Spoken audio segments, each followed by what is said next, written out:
Hey, hey. Well, you got it right there. Hey, hey, welcome back to the wrestling show where keeping it real goes right. It's Tuesday, and you know what that means. It's your boy, Omar Q, joined as always by the connoisseur of violent professional wrestling and all things insane, Trevor the Sauce Sutton. What is going on, everybody? How you doing, Trevor? How was your week off? How was the week off? You know, okay, we took last week off. I was a little busy. You know, I was like, let's give it a break, and now we're back. It's funny because like when you do stuff like that, you're like, oh, I get stuff done. I got absolutely shit done. I got absolutely nothing done. Yeah, I mean, I wish I could say I accomplished something with my time, but I think I was like, I don't know. I think I might have just. I think that I got my Xbox. I might have been setting that up actually, because I Okay. was Well, maybe. I don't even remember. Series I don't X know. or Oh yeah, I got the Series S. So if anyone's trying to run a game of Madden, because that's all I have time to play. welcome to the family, sir. Well, we'll talk about that offline. Anyway, we got a lot of stuff to talk about in the wonderful, wacky, wide world of pro wrestling. We got Cody Rhodes being a free agent, Mustafa Ali requesting his release from World Wrestling Entertainment.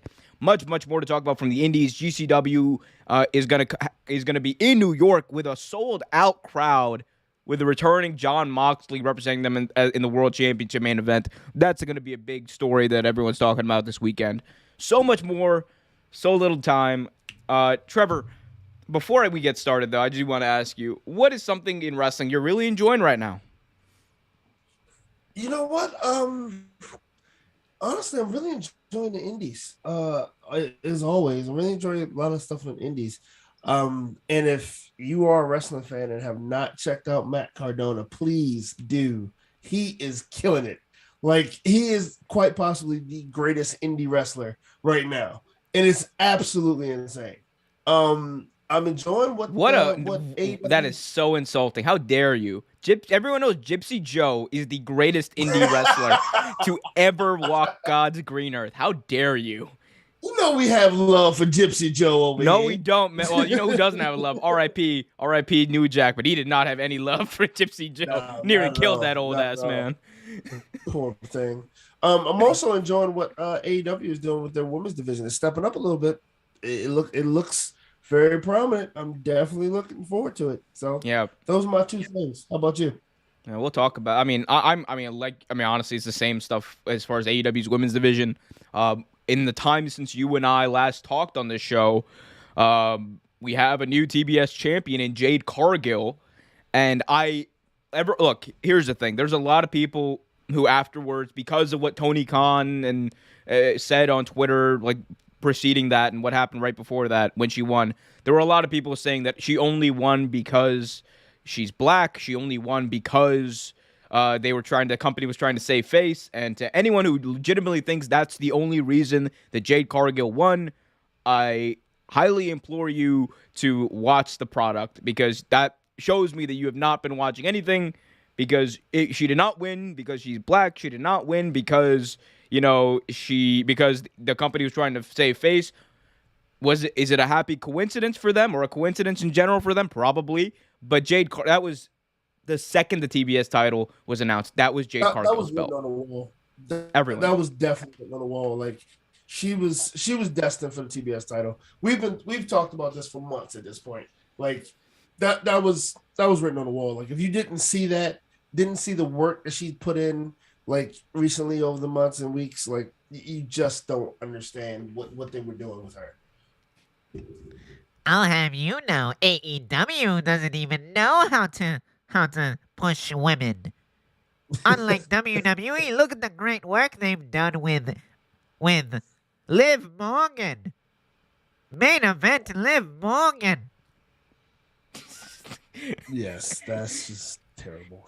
Yeah, it's absolutely abhorrent. Anyway, we got CC in the chat saying, hey, y'all. Hello, CC. Guys, hit up your Hello. questions in the chat. We'll get to those as they come. Let's start, Trevor, as we do every week, let's start with WWE. The worst, the weirdest, and the best from this past week in pro wrestling. Can I go first? Can I go first on this one? Because I do have a worst. I have a worst. There are a lot of bad things in pro wrestling you could point to over the last week.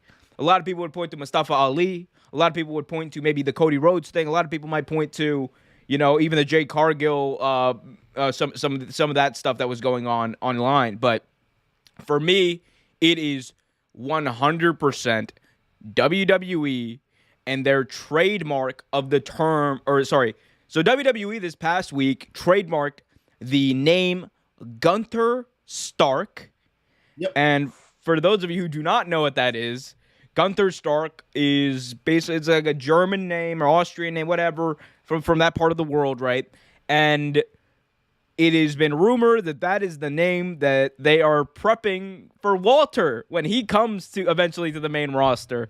And this is bad for a few reasons. And look, I'm going to tell you there are 3 reasons why this is bad. Only the last reason is why this is the worst thing from this week, though. It's bad because, 1, why the hell would you rename Walter? That's like a given. Slam dunk. He's an established talent. Longest WWE world title reign title reign, you should say, probably, over the past few years. Then you have the fact that this is the worst because what kind of name is Gunther Stark? Gunther Stark. Gunther Stark. Like, is this like worse than when they renamed Alex Wright to the Berliner? Like it's so bad. But so you got those 2 reasons, right? And then the third reason, which is honestly, take all those reasons out, and it would still make this list, and it would still be the worst thing from this past week in pro wrestling. Gunther Stark was a Nazi. So, like a Nazi submarine, like marineman or something in World War II. Easily Googleable, which a lot of people online did. That's how they found out who Gunther Stark was. Yeah. So, WWE, not only are they playing up the foreign heel stereotype again, but they're playing up the Nazi stereotype again, which... You know what? I'm just saying. In 2022, I thought we'd be done with that kind of stuff. I thought we're really past that, but apparently not. Trevor, worst thing in this week in pro wrestling: Gunther Stark. I don't think I can top that. I definitely don't think I can top that. You can't. I mean, it's impossible to top Nazis. Like it's bad. It's so bad. I guess worst thing for me is probably.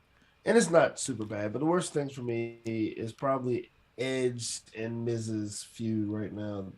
Some of the promos weren't great, but I like it. But it's one of those things you're like, eh. It's just that's exactly what my reaction was to Edge and Miz's match at WWE Day 1. I was just like, eh. It happened. I don't care.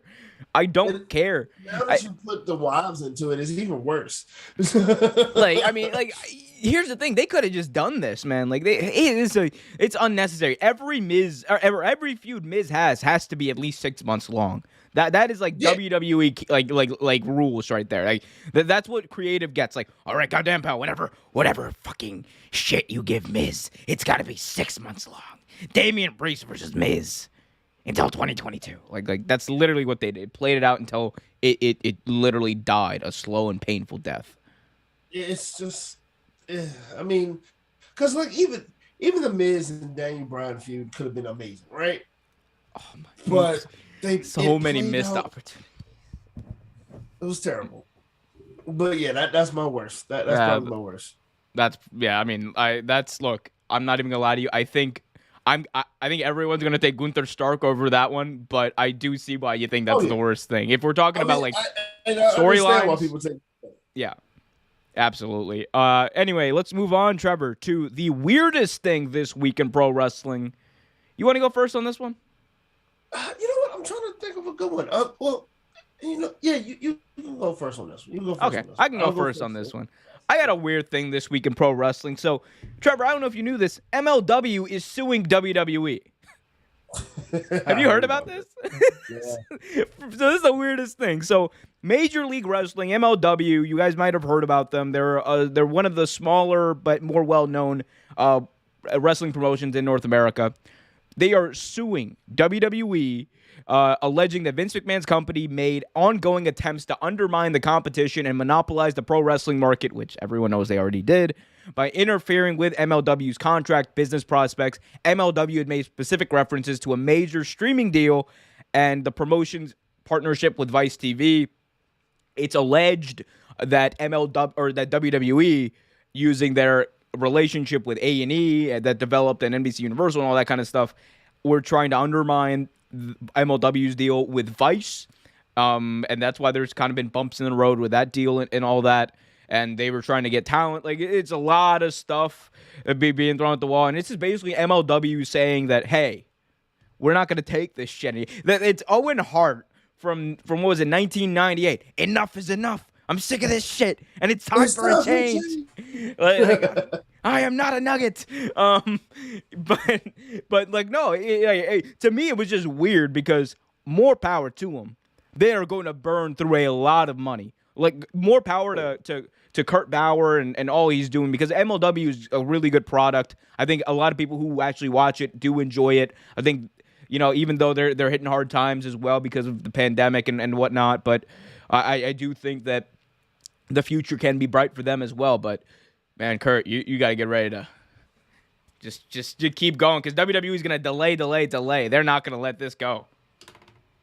Yeah, it's weird, so weird. Like, I mean, I get it, I understand, it's cool, whatever. Stepping up to the big dogs, but your money, like, you're gonna be eating soup for the next 2 weeks, 2 months. Like, at this point, like, your money ain't long enough, man. It's just not long enough. Cabbage stew from like Charlie and the Chocolate Factory. It's like, we got anything to put in this? Like, no. It's like, what goes better with cabbage than cabbage? Or you watch Cowboy Bebop? They eat all the green peppers all the time. Hey, green peppers are good. They are. Anyway, Trevor. Let's see. Weirdest thing. So actually, I found it kind of weird that it's like 3 weeks after everything, and Big Swole is still being scrutinized and talked about. And it's something still talked about. That's kind of weird to me. Yeah, I saw that a little bit. I mean, I thought that it was. I mean, anyone who was paying attention to any of the real discourse that was going on and any of the real conversations, and I mean real, by real I mean people who actually talked about this and spoke about this in long form. I'm not even talking about us, even though we did. Right. I'm talking about more about like Will Washington, Righteous Reg, and the crew over at Fightful, especially. Like, right. Again, if you have not seen the Grab City episode from New Year's Day, please do yourself a favor, go check that out. It was a really informative, it was very good. Yep, very, very. It's a good discussion. And I think a lot of people still. I mean, it's just Twitter discourse, man. It is just Twitter discourse. It's not going to go away. It's why Cody, who we'll talk about later, because he might be, he is a free agent, but we'll talk about that later. But it's why Cody got off of Twitter, and why honestly I got off of Twitter too. Like, if you guys notice, like, I'm barely on Twitter at all. Like, I only do stuff, like, I only go on there, like, I delete it off my phone. I only have it on my laptop or my computer when I need to promote stuff for this YouTube channel. Otherwise, I don't do anything on Twitter, because it's where common sense goes to die. It's just, you can't talk to anyone. Everyone just wants to say what they say, and whatever they say is validated because they say it, and they get no face-to-face accountability. And I think that's like one of the problems with Twitter. You're just always going to have people with shit takes thinking they have not the right, because you always have the right to have a shit take, but thinking that their shit takes are actually worth something. Oh, absolutely. And it's like you said, it's just one of those things that is just, yeah, if you have an opinion about it, cool, whatever. But like, it's been like 3 weeks now, and plus I believe the air has been cleared from it, and any information that you need and want, like you said, was done on New Year's Day. We did one. A couple other people have done one. Like, leave it alone at this point. Yeah. Hey, hello to Cincy Edits, Ryan Woodridge, Juggernaut, and everyone else in the chat. We will get to your guys' questions. Just wanted to say hi. We did. Although I do want to say that I do want to ask you this, Trevor. Ryan Woodridge in the chat asks you, "Hi, Trevor. Watch out for the Cowboys next season, brother. Yeah, what are they gonna do? Disappoint me again? Okay. Really quick aside. I know this is a wrestling show, but really quick aside, Trevor. I want to get your opinion on this, but the one thing I've noticed after this last loss from the Cowboys, especially from Cowboy fans, usually whenever the Cowboys lose in the playoffs, which they do every time, whenever that happens, 7 years. you hear like online or you hear from Cowboys fans, oh no, we got screwed. Like next year's our year. Immediately next year's our year. This is like one of the first times where it's been like universal, where it's just I think this game broke Cowboys fans. I think you guys are broken now. Okay, so I've been a Cowboys fan for a very long time, and I've been one of the most realistic Cowboys fans for a very long time. I'll quickly say this. This year was, in my opinion, was it. Like, if they were going to do it, this was it.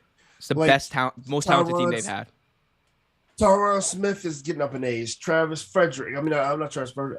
Zach Martin getting up in age. All those guys, the offensive line is going to be probably gone next year. This is, like you said, top to bottom, one of the most talented teams we've had. It might be one of the most talented teams in the NFL.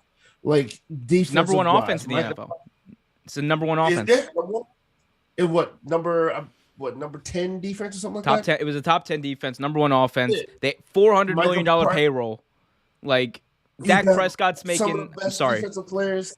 I'm sorry. Yeah, you're right. You're absolutely right. You got some of the best defensive players. You got Michael Parsons, who's probably going to get the MVP in 2 categories. Like, you have like Javon Diggs, Javon Curse. You have a bunch of players. This is probably the team to do it with. But you can't do it with being the number 1 team in penalties. You can't do it with abandoning what brought you to the dance, which is the run. And, like, you also bad play calling and stuff like that and bad clock management will kill you every time. I was like looking at the stats of that game. Was it Tony Pollard had like 7 runs in that game? Yep. He was playing better at points in the season than Ezekiel Elliott, who's getting paid like $50 million. By the way, just putting that out there. Like all these huge contracts, and like they're not going to be able to bring everyone back. Amari Cooper's gone. Like he's not coming back on that contract. Like unless he takes a massive pay cut. So Zeke might be gone as well. Tyron Smith and Zach Martin, like you said, who knows what their future is.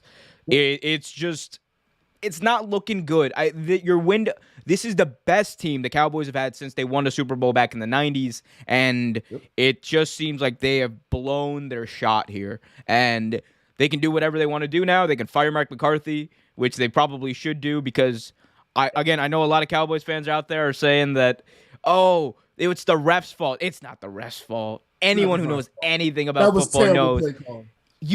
First of all, quarterback draw with Let's not get into this. Let's not get into it. Let's not get into this. We'll talk about this later. This is a wrestling podcast. I swear to God, everyone. I swear to God. Anyway, let's lastly, Trevor, before we move on and get to all these amazing people in the chat who are asking questions, what's your best thing from this past week in pro wrestling? So I had a few things to choose from, but I won't pick her only because it is definitely a Orange Cassidy gimmick. And you know what? If you saw it NXT, you know what I'm talking about. I didn't. So you know what? I'm gonna pick her. So anyone that saw NXT last week, they have a character. I think her name is Wendy. I forget what her name is. She's Asian. She comes out to the ring in PJs with a night mask on her face and a pillow. In the corner is attacked. She's asleep. When they tag her in, she stretches and she just goes to town. It's definitely Orange Cassidy, get it. But Wendy I love her from it's Wendy Chu. I know Wendy Chu. I love her from the Indies, but I love her. I think she's a great talent. I think she's a great talent for NXT. That wasn't going to be my pick, but I'm going to pick that because I like her a lot.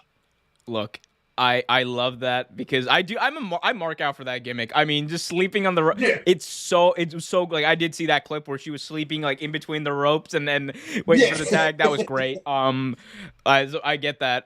For me, the best thing this past week in pro wrestling was Britt Baker, DMD, teaming up with Yes. Adam Cole to take down the Best Friends and Chris Statlander. That was I amazing. marked out. It was the opening to Dynamite.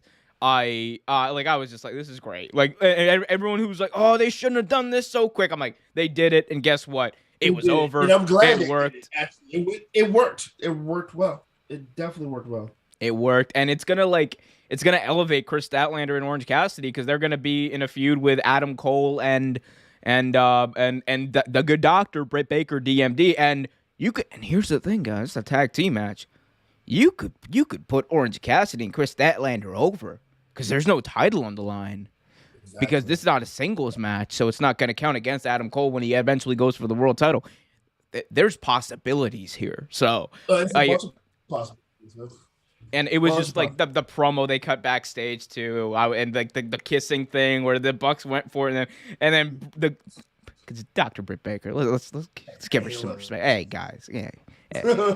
I mean, that was one of my picks too. Actually, that was definitely one of my picks. Another one, I'll just mention this because it has to be mentioned. Brock Lesnar actually doing a good promo. That's amazing. Okay, he's been doing good promos ever since he came out overall. 2-3 weeks. Oh my god, it's just Brock Lesnar for the win in 2022. I know a lot of people are pissed, including myself, that he beat Big E, but oh my god, dude! Like the fact that he's allowed to cut promos and he's funny, he is genuinely hilarious. Oh my god, it's great. It's great. I look. Overall, dickhead Brock, 10 out of 10. 15 stars in the Tokyo Dome. like, give me more. Feed me more. It's amazing. It absolutely is amazing. I like it a lot. You know what else is amazing? All the great people in the chat. Hey, guys. So we got Ryan Woodridge in the chat saying, hi, will Cody Rhodes return in the Rumble? We'll talk about that specific thing in a later segment. Actually, we'll talk about that one thing right next, so we'll get to that. Will a lot of AEW stars return in the Rumble? No. They've already confirmed it. No AEW stars are going to be in the Rumble. There's no AEW currently signed talent are going to be in the Rumble, so leaving that door open. Juggernaut says, what's up? What's up, Juggernaut? We also got CC in the chat. Ryan says, hi, bro. Could we see Hulk Hogan return for one last run? Oh, brother, I think this is Hulk.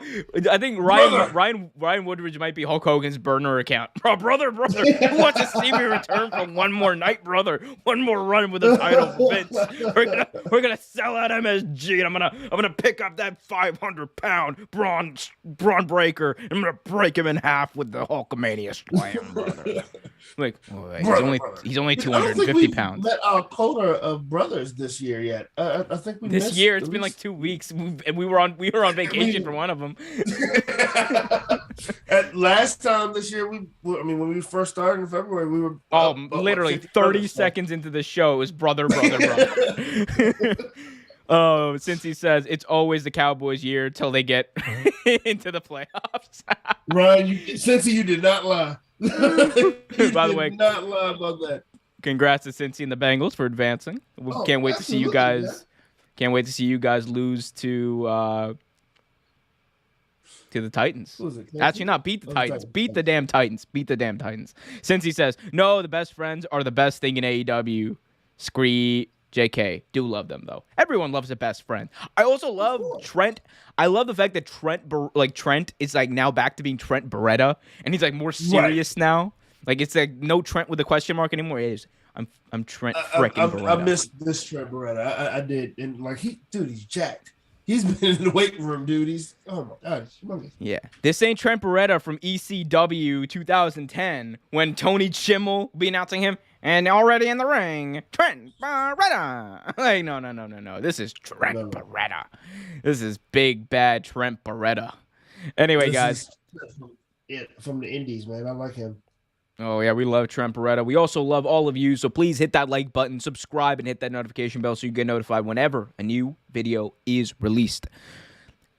Trevor, let's move on and talk about Cody Rhodes. The American Nightmare, Cody Rhodes, is a free agent, free to sign wherever his heart may please. This is shocking, huge news this week in pro wrestling. Everyone's talking about it. Cody Rhodes, apparently his contract ran out at the end of 2021. He apparently had signed like about a 3-year deal back in 2019.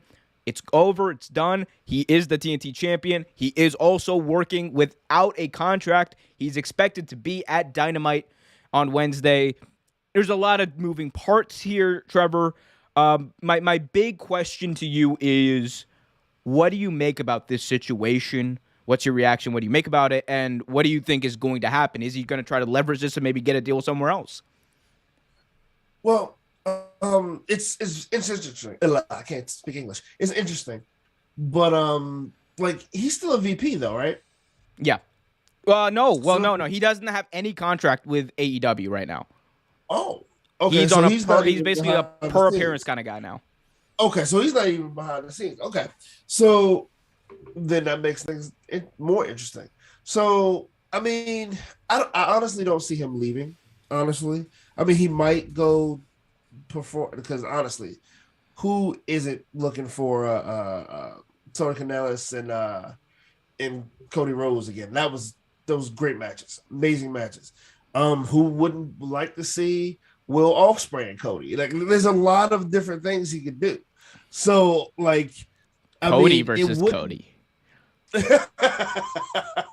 True. It would be interesting to see what he does. I definitely don't think he's going back to WWE at all, but it'd be interesting to see what he does with this. But I mean, with Cody Rhodes though, as much as he loves the sport and as much as he loves AEW, because AEW is his brainchild, partially his brainchild. So I wouldn't be surprised if he freely defends this belt without a contract.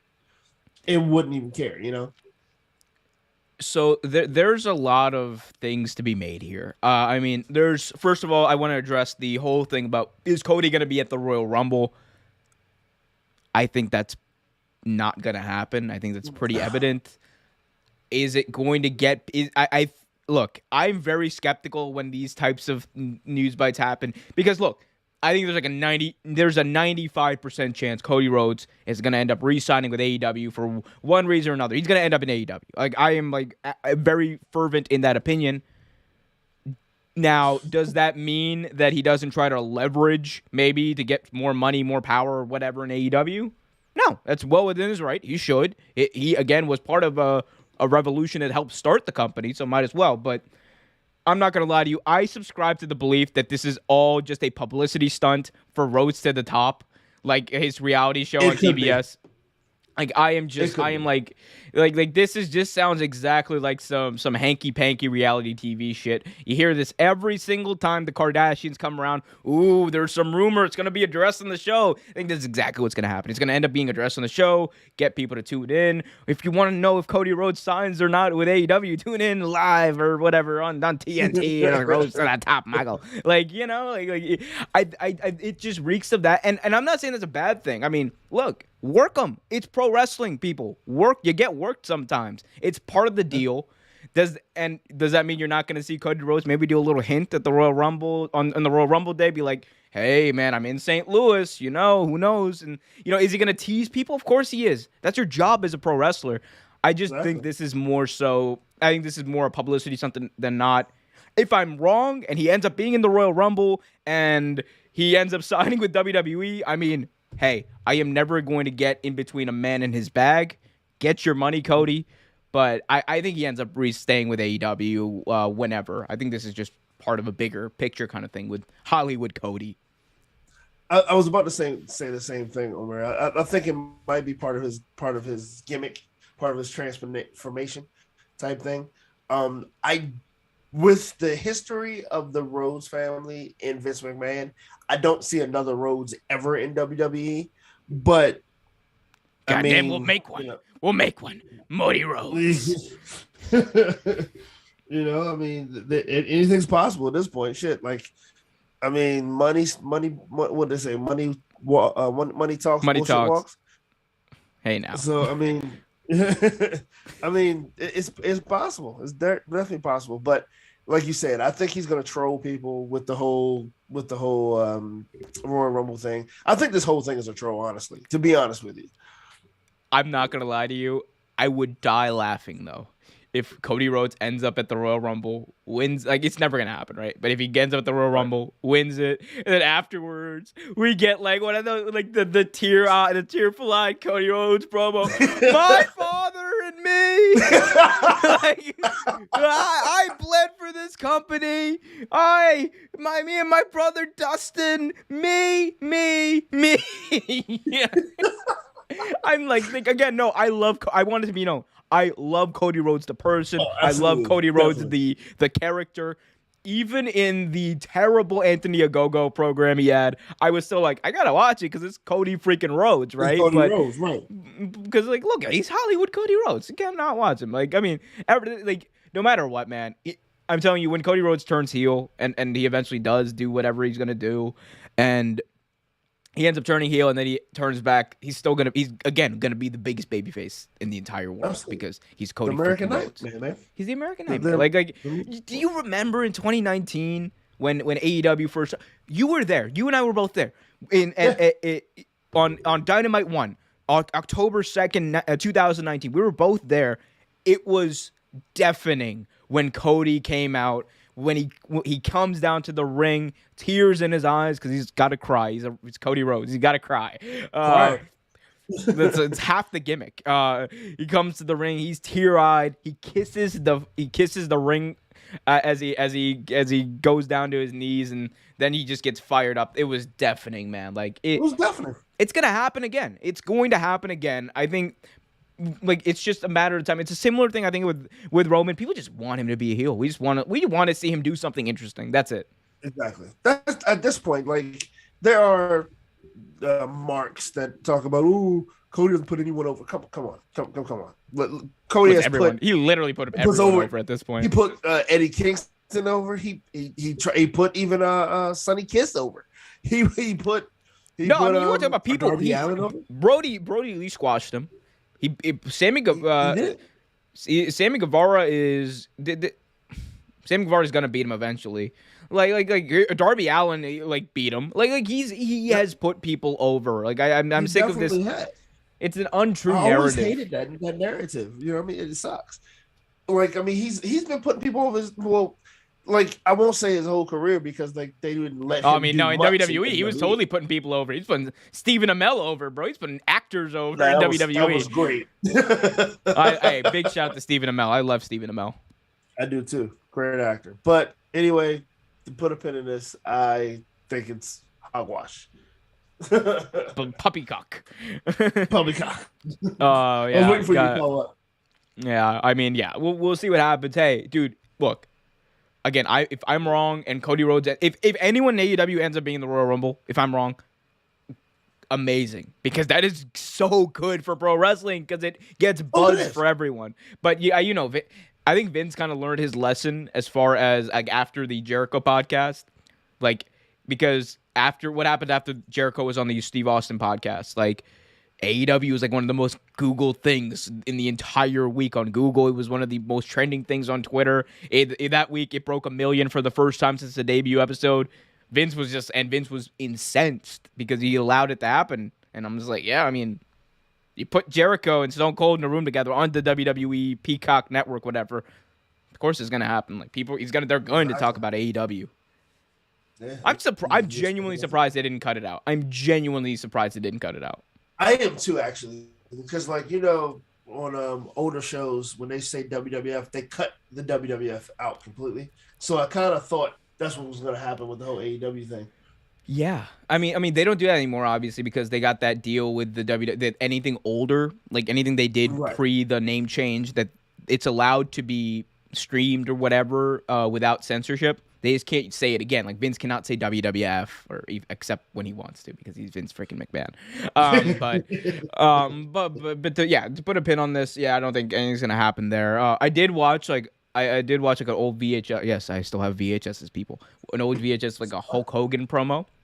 It's one of the ones that was censored, and all you hear is, "Oh, Hulk Hogan, brother, he is the greatest force in the WWF," and I'm like I'm just like, oh god, you really, really, hey, Yes, they had to do this. This is what's happening. brother, getting over in every company, bro. EFG, like I don't care what we call it, I'm getting them over. Guys, get in your chats if you want, if you can. Please leave a super chat to guarantee your question or statement gets read out loud. Again, if you can, hit that subscribe button, follow, like. Messed that up, didn't I? Who cares? Anyway, let's move on and talk about the return confirmed of Jon Moxley. Jon Moxley is not only returning to the wrestling ring, he is returning to AEW. He is back. He's going to be at Dynamite tomorrow night, and he's also going to be wrestling in the ring on January 23rd, live in the Hammerstein Ballroom in New York City, defending his GCW World Heavyweight Championship against Homicide, baby. It's going to be a crazy week for the Mox. Mox is back, Trevor. What do you got to say about this? Mox is back. How you feeling? Hey, everyone that knows me knows how I feel about Mox. He's one of my favorite indie wrestlers, one of my favorite deathmatch wrestlers. And also, like, not to go too deep, like he's done something that a lot of my friends and a lot of people in my family have not been able to do. He kicked a habit, and he knew something was wrong. Went to get it checked out and did what he had to do. I mean, that not only is he a badass in the ring, he's a badass out of the ring. That takes a lot of bravery, a lot of heart, and I'm excited to see him back, man. Definitely healthy and in a great state of mind. I'm definitely happy to see him back, and I can't wait for him in Homicide. My God, you're gonna salivate and watching that match. You're just gonna. Dude, I'm just gonna be very like moist because I'm at that point. It's gonna be such a great match. Dude, like those two guys in the same ring. Oh my God. It's 2022. I cannot believe I'm excited for a Homicide match. Right. It's just amazing. So how you feeling about this, man? I know you had some great things to say about Moxley. I know how you feel about Moxley. What are your thoughts on this? It's great for everyone involved. It's great for Mox. It's great for almost said WWE. It's great for GCW, obviously, because they get their biggest star. No offense, Nick Gage. Jon Moxley is the biggest star in GCW, hands down. No competition. But, I mean, it's great for AEW as well because Jon Moxley, remember, before he left, he was getting poised for a world title match with Hangman Adam Page. That heel turn was coming up, and then obviously he had to go take care of what he had to go take care of. Again, I echo your sentiments. So proud of Mox for taking care of what he needs to take care of, getting help, in whatever way he needed. Like, again, that's his personal life. And I'm not going to. There's a lot of people who are it's weird. There's a lot of people saying like weird stuff about him, about he should have been back by now or what. I'm not going to get into that. He took as much time as he needed. If he needed to take 10 years off to get healthy, get healthy. Like that's the most important thing. He's a father now, and I think like everyone. Almost universally is praising him for what he did and the way he did it, especially given the stigma is like, because like there's a desire almost, not a desire, that's the wrong word, but there's a feeling you almost have to kind of man it out, sometimes or tough it out, and that's just not true, man. Like if you need help, get help. If you feel like you're off, talk to someone. Like, there's a lot of resources out there. And I'm glad that Mox did that. Now, getting to the wrestling part of this, Jon Mox in AEW, the possibilities are endless right now because you got Bryan Danielson at the zenith of what he's doing there. You got CM Punk in there, MJF, Eddie Kingston feuding with Jericho and company. I would love to see a tag team match, Jericho and I don't know, you put in Hager or somebody against Kingston and Moxley. That would be great. Like possibilities are endless. You got the Briscoes coming in, and like the tag team. Like I want to see Eddie Kingston and Jon Moxley as a tag team. That's what I want to see. Me too. They work very well together, and like it's actually not shocking, but I guess kind of to a degree, because you think their styles wouldn't mesh as well. You think there would be like contrasting styles, but they're not. They actually work very well together. Actually, I'm so sorry, Trevor. Since he edits just said something in the chat that tickled me really funny. He said, the only real ones remember. Yeah. Only real ones remember homicide versus suicide. Big shout out to 2008 TNA, baby. I wasn't gonna mention it, but I did take a chuckle. I saw it. I wasn't gonna mention it, but I did see it. I'm sorry, that tickled me, but yeah, I mean, yeah, Kinks and Mox. That's a definitely good one. Oh, and honestly, I would love to see him wrestle Daniel Bryan. For the ones that don't think Mox can actually wrestle, I would love to see him wrestle Daniel Bryan. Like, he's not just a deathmatch fighter, a wrestler, guys. He can actually wrestle. Dude, I'm just saying, very well. You want to see a brawling tag team match, a bruising tag team match. Put the Briscoes versus Eddie Kingston and Moxley in the ring. God. They might set the arena on fire. They will set the arena. Tony Khan is going to get sued out the ass when that happens. Dude, I saw a match with this is going off topic a little bit. I saw a match with the Briscoes live, and all I remember was the match was started for like 5 minutes. Next thing you know, one of the Briscoe brothers comes over and goes, "Hand me the chair! Hand me the chair!" We're throwing them chairs. And oh my God. Throwing chairs. Like, dude, they took my chair and smacked somebody in the head with it. I was like, yeah!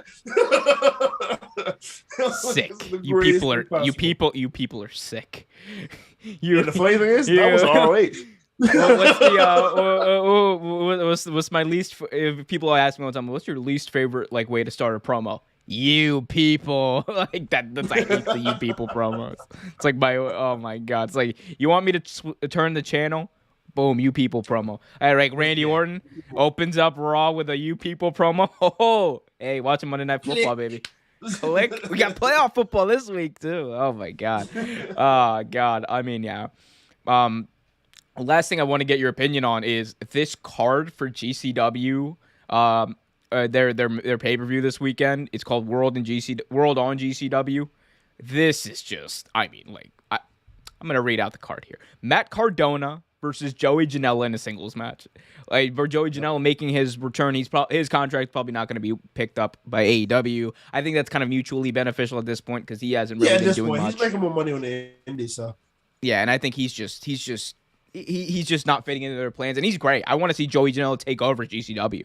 But you got Matt Cardona versus Joey Janela, Ruby Soho versus Ali Catch, Team Bandito, that's ASF Bandito and Laredo Kid versus Team Gringo. Love the name. With Arez Demonic Flamita, I don't know who that is, and Gringo Loco. If you don't know who Gringo Loco is, Google that, people. Briscoes defending the GCW World Tag Team titles against a team that's to be announced. It's gotta be FTR, right? It's gotta be FTR. It's gotta be. It's gotta be. It's gotta be FTR. And then just keeps it going. Like, look at this. You got the grab the brass ring ladder match. Jordan Oliver, PCO, Leo Rush, Alex Colon, Tony Deppen, and Jimmy Lloyd. I forgot Alex Colon was still in the States. This is a star-studded card, and I'm not even done. Then you got the ROH World Title being defended in GCW. Jonathan Gresham versus Blake Christian. And, of course, the GCW World Title match. John Moxley versus Homicide. Like, what a card, dude. This is like, I don't even know any of the build-up to most of these matches, and I'm excited for this. So, I know a lot of those guys, of course, but, like, dude, first off, the storyline with Joey Janela and Matt Cardona. Have you been paying attention to that?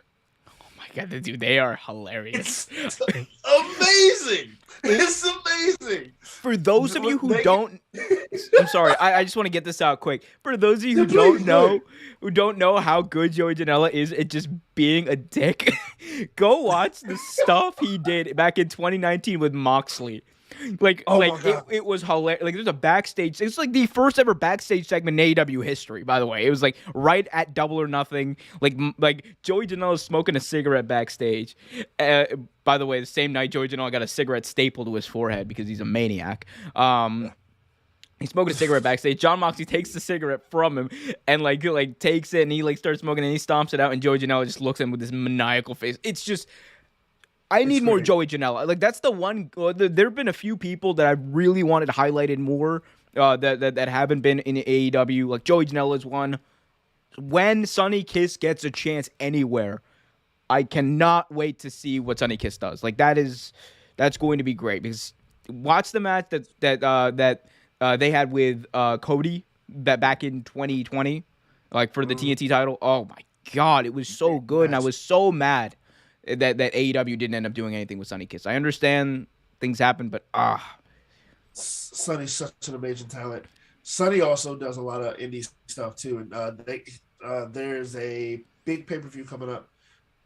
Big match, I guess, is coming up for them for Sonny Kiss and a couple other people too. But like, dude, Nala Rose is in it, a couple of others. But dude, the amazing talent.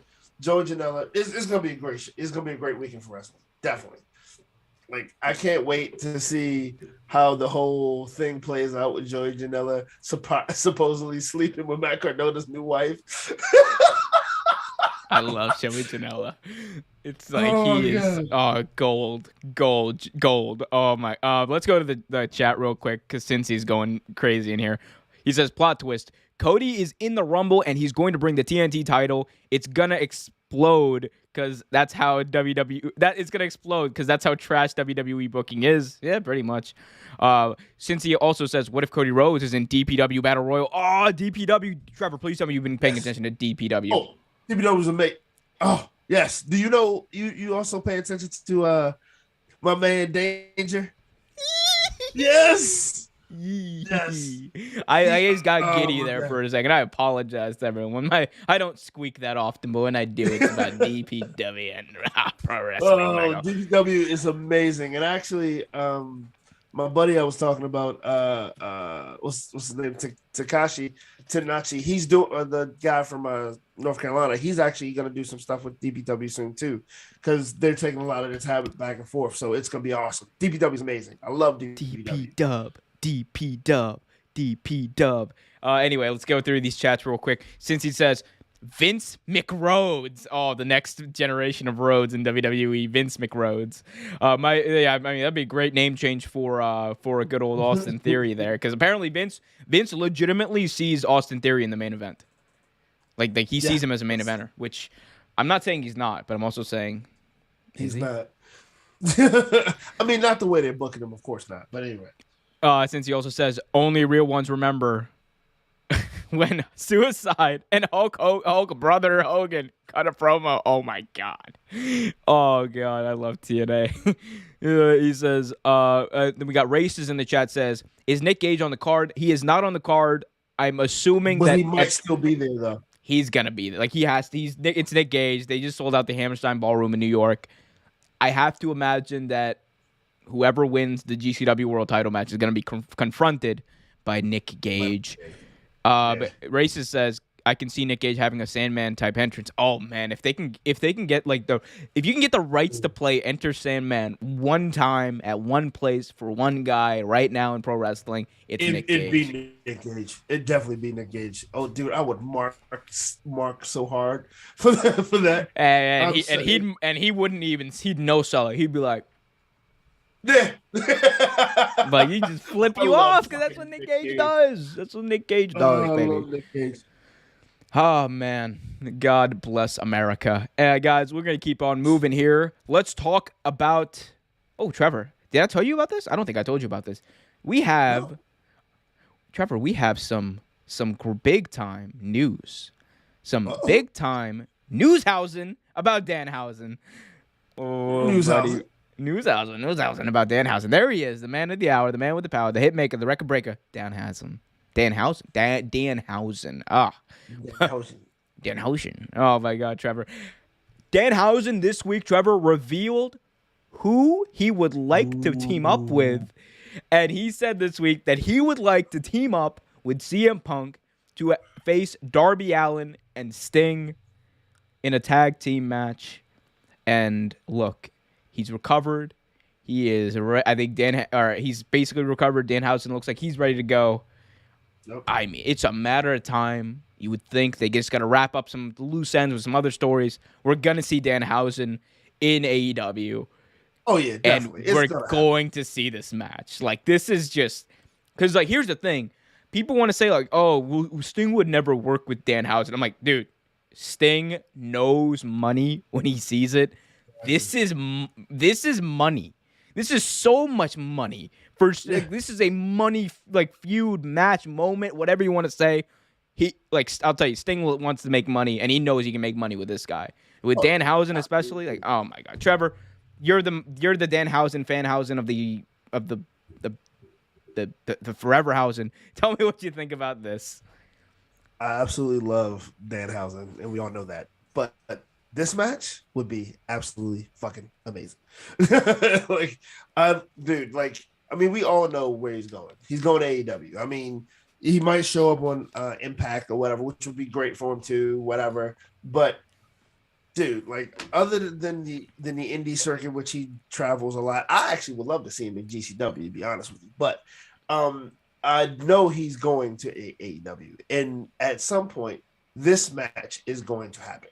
And anyone that doesn't believe that Danhausen's not a future TNT champion at AEW, shit, he could be a future world champion if they promote him right.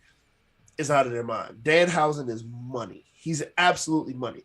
Take the interesting gimmick, the fact that he's always in his gimmick and everything. Take all that stuff away. The man can work. Like, he could work before he started his gimmick, but the thing was, no one's going to pay attention to him because he looked just like everyone else. There's a bunch of white tattooed bearded dudes out there. You know what I mean? Like, but there's only one. Hey.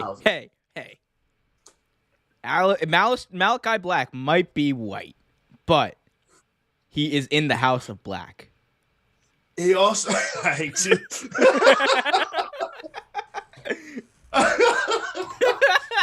That was a great one. All jokes here. All jokes. That was amazing, by the way. But no, like, Danhausen definitely is a great talent. Like, I mean, a lot of people were asking questions once ROH was over, what is he going to do, blah, blah. But, like, unfortunately, if he didn't break his leg, he would have been in AEW much sooner than he will be now. Like, he would have been. That was already on the table. I think I heard that. Did you heard that too, right, Omer? What? That him and AEW was pretty much already on the table before he broke his leg. I mean, look, there's like Tony Khan has talked about him briefly. I mean, it's just it's gonna happen. Like you know what I'm saying? It's just one of those foregone conclusions that where somewhere Danhausen knows he can make money, keep his schedule open to work all the crazy indie dates and schedules that he wants to do all the vlog stuff he wants to do, and keep his money and do all stuff. He's not going to WWE. That's just not happening. Like, because one, I don't think WWE is going to offer him enough money to give all that up. Like, they have the means, and other people have gotten offers, right? But I don't think they're in the business of doing that for Danhausen right now. And plus, Danhausen wouldn't be Danhausen. He'd be like Albert Hausen. Nigel, I'll give you Nigel Hausen. Look at that. He's Nigel Hausen. He's mine, a trademark. Put tattoo a TM to that motherfucker's face right now. Like, yeah, it's just Jesus. Can we take 2 seconds to acknowledge something dumbass since the tribal chief? The tribal chief. We acknowledge him. We can hold up. No. We want to acknowledge the tribal chief. We can acknowledge the tribal chief. We can do some acknowledging of the tribal chief right now. Oh, is that tribal chief in that? Is that what we're gonna do? You said acknowledge, so I assume I assume there's also only one Brock Lesnar wants to be acknowledged too. So no. This is we acknowledge him, Trevor. Look at him right in the face right now and acknowledge him. He looks angry. Because you're not acknowledging him. Acknowledge him, Trevor. You maniac. What are you doing? Acknowledge your tribal chief, Roman Reigns. He's right there. I acknowledge him. I see him. There you go.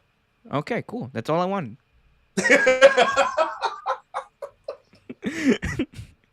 I will not be Oh my belittled god! and yelled at. Since he said in the chat, oh my god! You just saw it.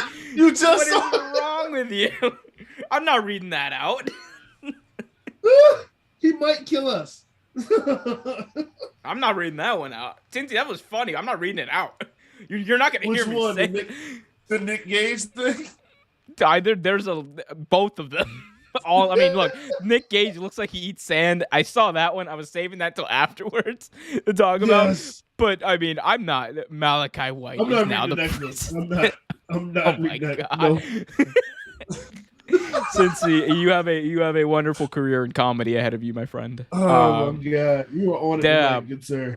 Yeah, Danhausen though, he look, it makes sense for him to go to, if he's going to sign with a big major promotion, it's going to be AEW. That like that to be real for a second, that's it, and because they're also gonna know, they're gonna know what to do with Danhausen and exactly what feuds to put him in to make the most money with him, because he would fill an Orange Cassidy type role where yes, he's kind of a gimmick but he's also an attraction and he's also a really good wrestler. People, Orange Cassidy, you could argue Orange Cassidy, AEW did the most. You could, like, not even the most you could do because that's negative connotation or whatever, but they did more than anyone thought you could do with Orange Cassidy. Like they made him into a main eventer. And you gotta give credit where credit's due. Like Jericho put him over as hell. He was over. He was so over with those Jericho matches. It was ridiculous. Mimosa Mayhem, come on, dude, that was amazing. Chef's kiss. Chef's kiss. It was amazing. Chef's kiss. I cannot say the same about anything Cincy's saying in the chat though. Bad Cincy. Bad. No, I'm just kidding. He said I'm on a roll tonight. Yes, you are, Cincy. No, yes, you're not. No, you're not. No, don't encourage this. Don't encourage this behavior. You know what I want to encourage? I encourage all of you to go to youtube.com/Real Take Sports. Hit that like button. Subscribe. Hit that notification bell so you get notified whenever a new video is released. Trevor, let's move on and talk about the one. The only. Point to the top and acknowledge him. Acknowledged. Roman Reigns is the greatest Universal Heavyweight Champion of all time. The greatest. Yes, I said it. Universal Heavyweight Champion of all time. Roman, by God, Reigns. Just broke Brock Lesnar's 503-day Universal title reign record. He is now the longest reigning WWE Universal Heavyweight Champion of all time. Yes, longer than Finn Balor's one-day reign. Look, Roman Reigns has obviously been on a roll this entire almost 2 years now.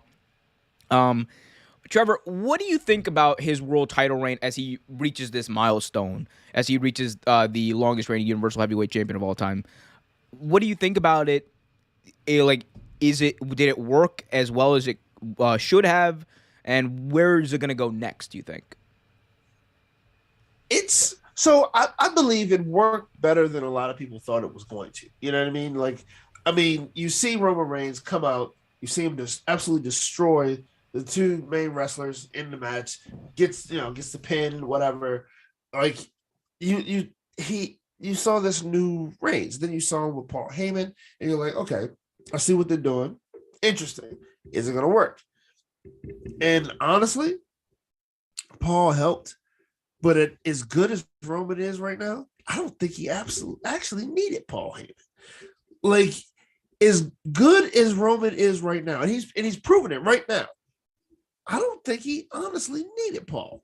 It was good to see Paul next to him. It was good to see Paul in that corner, and I think that's what drove people to keep watching to see if it was a more like a Brock Lesnar Paul interaction, but.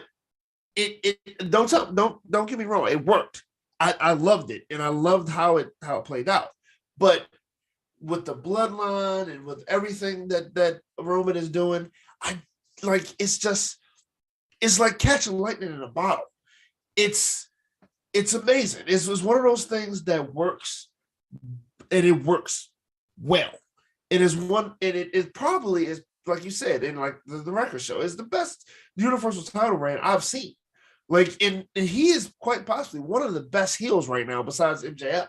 And I think you pay more attention to him because he has the belt. But it's amazing. I mean, you can see it go places. I mean, it had gotten stale for a little bit, but I think they're revitalizing it with the whole attack on Paul Heyman, and now he's about to fight Seth Rollins. I think it's working better now. Yeah, I mean, so I mean, back to your point about whether or not Roman Reigns needed Paul Heyman. I kind of want to talk about that a little more because I think it's an interesting conversation. Because I'm of the belief that in general, Roman Reigns doesn't need anyone or didn't need anyone to become badass, like tribal chief Roman Reigns, right? But given where he was in his career up until that point in 2020, when he eventually won that Universal title from Bray Wyatt, I think he did need Paul Heyman to legitimize him as a badass main event heel who was going to do whatever it took to win. And I think that having him turning to Paul Heyman, his character development, him turning to Paul Heyman in his character development meant so much because it proved, it was like the most evident thing, oh, Roman Reigns is willing to do whatever it takes to get that title, feed his family. It's real. It's not just something he says, oh, I'm the champion now and I'm doing this to feed my family. No, I got Paul Heyman because I'm sick and tired of failing every single time I try to go do X, Y, Z. I'm just going to be the best and I'm going to have the best by my side. And I think they were smart about how they did it, though. This is why I think this is legitimately the best thing WWE has done in a very, very long time that actually worked out the way they intended it to. It's because Paul Heyman played his part. He spoke when he needed to, but it was all focused on Roman Reigns. It wasn't Paul Heyman needed Roman. Again, that's why I want to be clear. I don't think Paul Heyman or Roman Reigns needed Paul Heyman by his side as a package. But I do think having Paul Heyman made that transition into this Roman Reigns a lot more believable, if that makes sense. Oh, I totally agree. I believe, piggybacking on that, I believe it more so legitimized Roman. You saw this guy who's normally next to champions. He was next to Brock Lesnar. He's next to CM Punk. For a short time, he was with the Big Show back in the day. You see this guy, doing this, and also he's walking out with this big angry Samoan who has turned a new leaf and is doing something different. And you're like, oh, Paul Heyman's with him. Let me pay attention, right? But as soon as Roman grabs that mic, Paul Heyman becomes an afterthought, and that's pretty much what you were saying. Soon as he grabs that mic, you forget Paul Heyman's even in the ring, and it's not a bad thing. I mean, because I found myself more focused on Paul Heyman when he was with Brock Lesnar, which is fine. I mean, Brock performs in the ring. You don't really need Brock. Although right now, I think we're both. I need him to talk all the time. Yeah.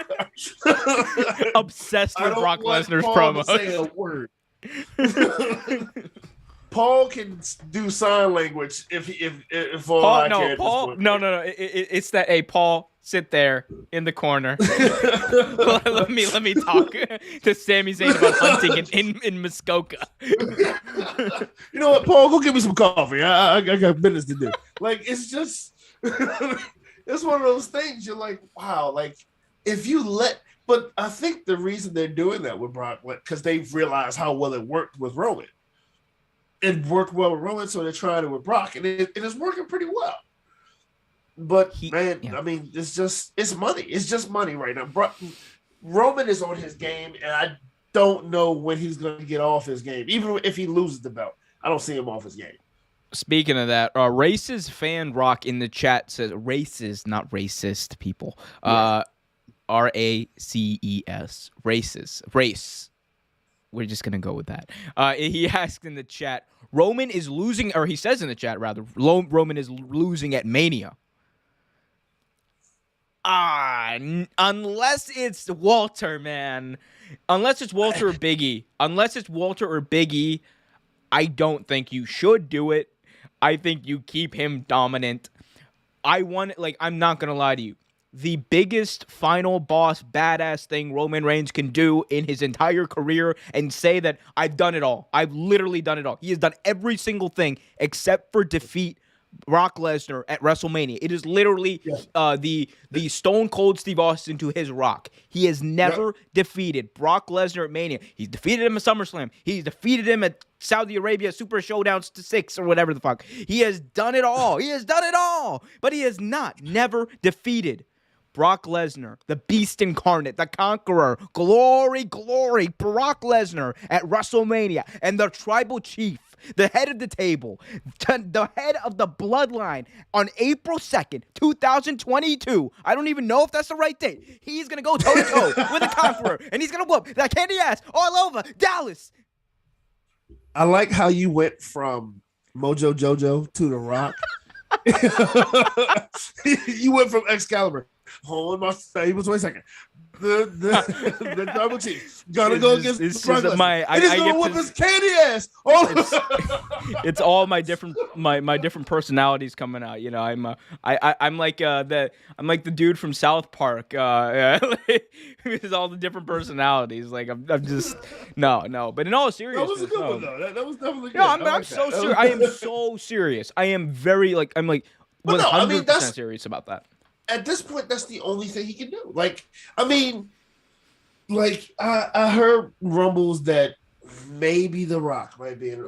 Since he mentioned it too, but next year. I've heard rumbles. I don't think it's happening. I think it's happened next year. I don't think it's happening this year. But the only thing that Roman Reigns has not done is beat the monster, the Beast Incarnate. He has not beat him at the Conqueror. My eyes have seen the glory of the Conqueror, my lord. He conquered Undertaker's streak. I know that strikes a chord. Now Undertaker is retired, but not of his own accord. The Conqueror marches on. That was so great. Dude, it's got it has to be Brock Lesnar versus Roman Reigns. Yeah, it has to. And make it the biggest thing you can. Title for title. Main event. Just do it, man. I want Big E to win, and he should beat Roman Reigns. I 100% agree with all the people who believe that. But come on, dude. It is just the match. You want to put the final touches on your biggest final boss you've ever had in the company in Roman Reigns. He is, dude.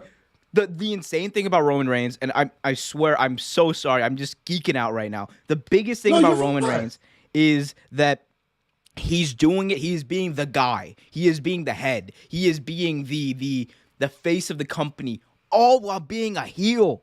And he's proven that you can be a legitimate heel and be the face of the company. You don't need to be a baby face. It's so big. I mean, it definitely is. I mean, Hulk Hogan proved it back when he was in NWO. Brother, I'm gonna get free advertising for my comeback, brother. But no, he was the head of the he was the head of the company. He was a heel. He was probably one of the biggest heels at the time. Shawn Michaels was in between. He was a tweener, but he was a heel. I mean, anytime you come out in the middle of an interview with Jim Ross and you have a piece of tape in your pants and you keep pointing at your dick, he had a roll of Scotch tape. All right now. It was ridiculous. No, he did. Seriously, read that. Anyway, but what? It maybe you can be a heel and be the face of the company. You can, but it's just you have to do it right. The gimmick has to be right. The time has to be right. And right now, it's Roman's time. The gimmick is perfect. He's perfect. It works. And he has to beat Brock Lesnar. And the bloodline marches on. Let's go to the chat real quick. we got Cincy saying Omar is cutting a Roman Reigns promo. It's like also goes on to say that Omar is a part of the bloodline. I am. Look, no. First, I am not a part of the bloodline. I am not a member of the bloodline. All right, I am. Oh, look, I just want to be clear, WWE. If you're listening, if I ever come to a show, I will not jump the barricade and attack Seth Rollins. I am not a member of the bloodline. I don't. Nobody stand up. Nope, none of that crap. I am no relation. I am just a fan. Just a fan. Said Paul Heyman didn't acknowledge the tribal chief, so he got a Superman punch. The funniest thing about that when Paul Heyman ate that Superman punch, when Roman gave him that hug, you could hear Paul Heyman in the mic going, "Oh, I love you, my tribal chief. Oh, my tribal chief." I'm like, yeah, Paul Heyman, you are perfect. Perfect. Oh, God, I love that, man. I love Paul Heyman. He's great. Oh, God, Hulk Hogan. I love this. Since I got to say this because since he requested it in the chat, says Hulk Hogan promo. Brother, WWF, brother, Vince McMahon, brother. That's literally what he said. Anyway, let's move on. No. Hilarious. Yeah, sorry. We spent a lot of time on that. I didn't, see, look, Roman is over, people. Finally, in 2022. It took you long enough, WWE. But Roman Reigns is over like Rover. Someone else who's over like Rover is this guy who just requested his WWE release after, what was it now, 5-6 years with the company. He was there since the Cruiserweight Classic in 2016, where, of course, we're talking about Mustafa Ali, who requested his release this week. This is one of the biggest stories in wrestling right now. Mustafa Ali requested his release this week. He said in a message on Twitter, "I am requesting my release from WWE," and he also had a graphic where, or a very video graphic, I should say, where he shared these words. He says, "I have a message that is much bigger than my dreams in pro wrestling. Despite my best efforts, I will not be able to deliver this while working with WWE. Therefore, I'm requesting my release from the company." We've seen a few other wrestlers do this in the past. One of the big names that comes to mind is, of course, Ty Dillinger. Cody Rhodes did a similar thing as well. We'll get into some of the news about this because there's like news about what may have led to this. But what was your initial reaction, Trevor, when you heard about the news of Mustafa Ali requesting his WWE release?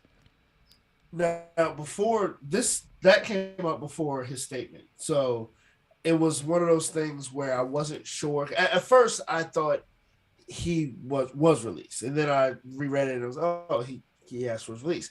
And I could only think about two things. One, the main thing, in my opinion, is the fact that they have done absolutely nothing with this kid. And they said they pushed him for a little bit and did nothing with this kid. They dropped the ball. They pretty much just like, you know what, I'm not touching him, and they just left him alone. Like, and the other thing is, I'm not sure if they support his belief system. And like what I mean by that, a lot of his religion, a lot of the things that his message he's trying to put out while wrestling in this company and things of that nature. Like, I mean, I'm not totally shocked. He's super talented and can get work in any indie company he wants. And I mean, hell, we always say AEW. He could go AEW, MLW, NWA. He could go to DPW. It's so many places he can go. But I mean, he's too talented for that. But I'm not totally shocked, and I do wish him well. And I hope his actual message gets through. Yeah. It is weird for me. Because I did kind of like a breaking news podcast when this came out, where I just talked about my feelings on this, and as many of you might have listened to it or watched it, my feelings were very strong about Mustafa Ali and requesting his release, because I think he's not alone in this. He's just another talent that was squandered by WWE. And that's kind of what I think led to him requesting his release. I'm not gonna try to retread a lot of that because I got very passionate and whatever. But right. It is just, again, it is. We know this, Trevor. This happens. It like WWE, the creative process, and it's specifically in this case, there's a lot of reporting that leads you to believe that this had to do a lot with the creative process. Mustafa Ali had literally given WWE gold on a platter multiple Yes. times. He filmed all of the SmackDown hacker vignettes by himself. He produced them. He gave them to WWE, who then all they had to do was approve it, and it was on TV. This dude did everything right, and they still found a way to ruin his vision. And you know they have to just get their hands on everything, right? Like, Right. trade like you know like creative just has to be touched it, trademark, you know, like it that like that and that's look that's fine, but the thing is if it's good, why try to ruin it? Why try to change it? But I don't know. I mean, it's good for him. I'm glad he's using his voice, he's using his platform. A lot of people wouldn't do this because it would be seen as, you know, very not towing the company line or what have you. But he's obviously, for one reason or other, done with WWE. There were reports that he and Vince McMahon got into an argument over something to do with creative back in November. He has not been on TV since November. The report is that him and Vince McMahon had an argument backstage when going over creative stuff because Vince pitched something that, quote, Mustafa Ali would never do. That's according to Fightful. Sean Ross Sapp reported that. And, you know, I'm not going to speculate too much on what that could have been, right? Because, look, the what leading up to that, Mustafa Ali had this gimmick of, you know, of a new America. It was kind of like, you know, I guess a modern spin on, you know, maybe like the MJF thing, and also a little bit of the, you know, talking about his roots as an immigrant, his roots from an immigrant family, his roots as a Pakistani American, and that kind of stuff, right? And then that got squandered, and then Vince apparently pitched something that Mustafa Ali would, quote, never do. Don't know what exactly that was. Obviously, you know, there's a part of you that believes it probably could have been something as bad as, you know, Muhammad Hassan 2.0, which would, if they did that, especially the way that they did that the first time around, it's been really bad. It also could have just been something so stupid that Mustafa Ali said, I'm done. It could have been like, oh, you're going to come out next week and your name's not going to be Mustafa Ali. You're going to be dressed up as a tamale and we're going to call you Must Have a Tamale. Like, it could have been something that stupid where Mustafa Ali just said, I'm done.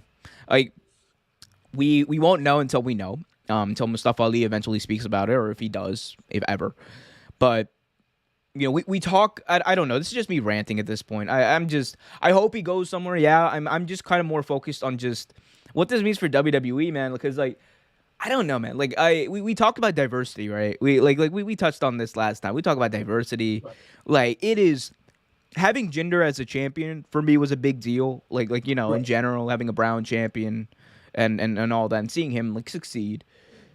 Having Mustafa Ali in WWE, it didn't even compare to Jinder Mahal. Like, it was like, this was Jinder. Like, it was, don't get me wrong, it was a big deal for me. This was Jinder. This was having Mustafa Ali in WWE. Just having him in WWE. Having someone with almost the exact same background as me, Pakistani American family, a Muslim, like all that stuff. He it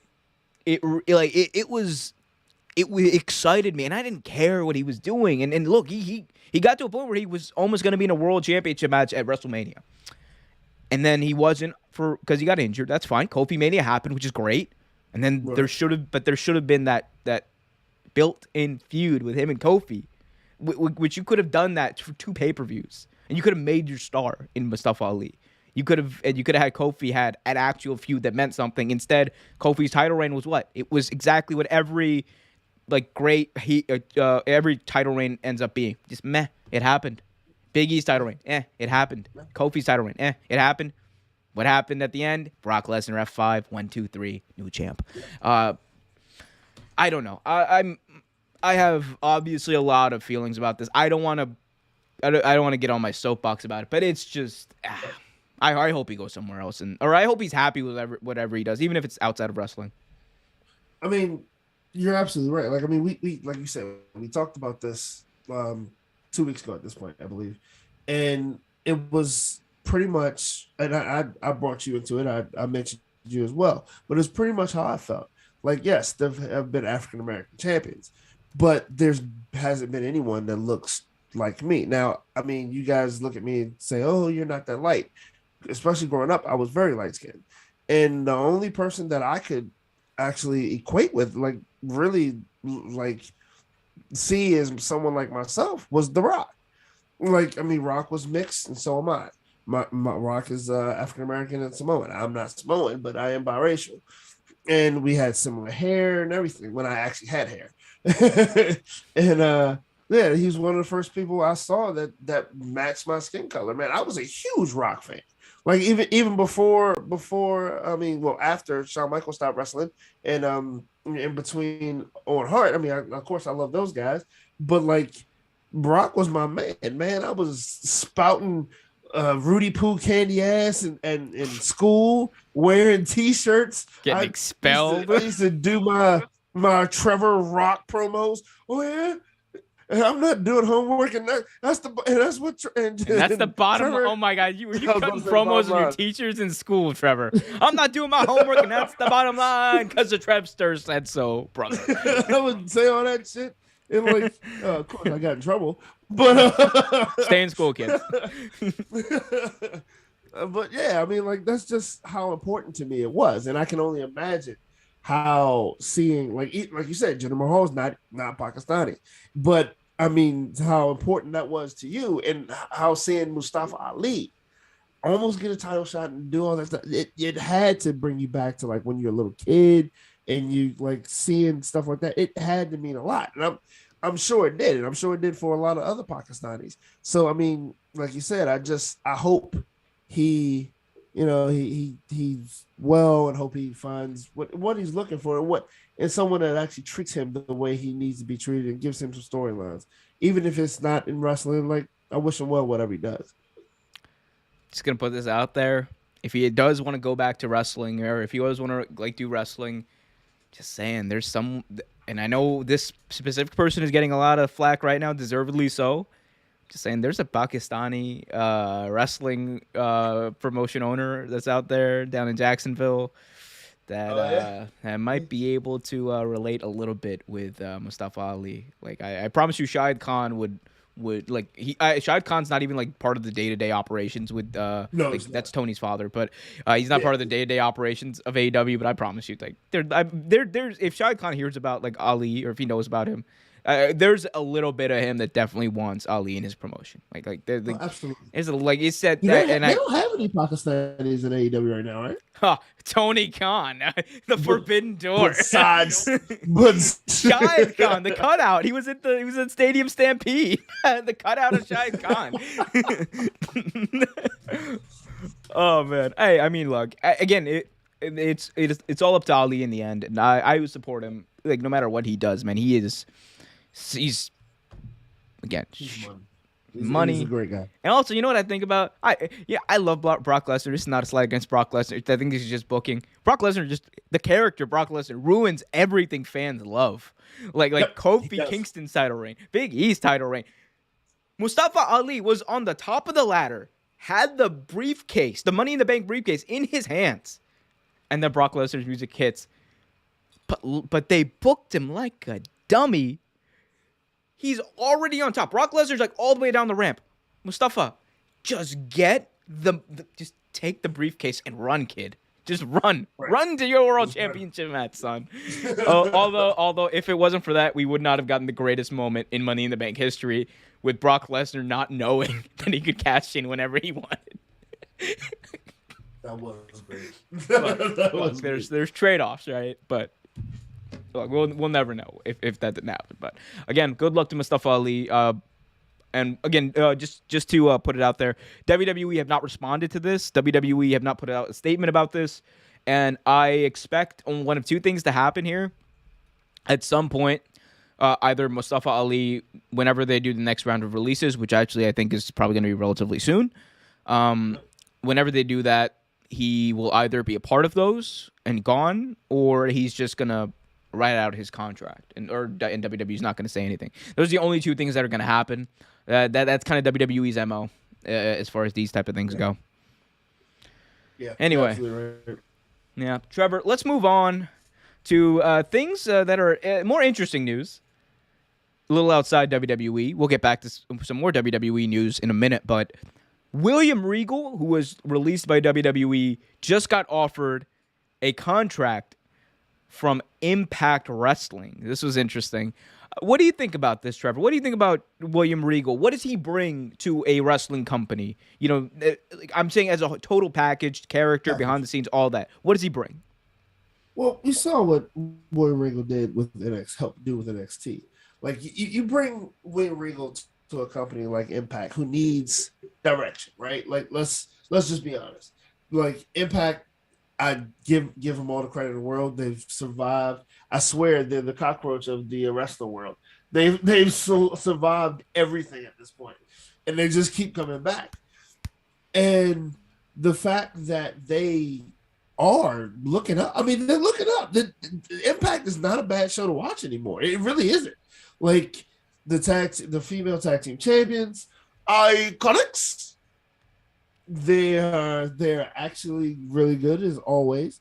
Moose is greatest champion. I mean, there's a lot of good things about it. Hell, like what is his name now? No, he was with Enzo Amore. What's his name now? Big Cass. W Morrissey. W Morrissey, yeah. Like I love him. I absolutely love him as an asshole. I mean, I love what Matt Cardona's doing over there. I'll have you know he's a casshole. I love all the work they're doing over there. They're bringing good talent over there. Jordan Grace with William Regal on the helm. That show could be 10 times better. It is already getting better. I mean, with like the booking that he is capable of doing, the just overall knowledge of wrestling that William Regal has is bar none better than most. Like bringing William Regal over makes that show 20 times better than it ever was or ever could be. Absolutely. I mean, William Regal, like say what you want. William Regal was one of the most valuable people to WWE for a long time, strictly from a scouting standpoint. William Regal was the best talent scout that company ever had.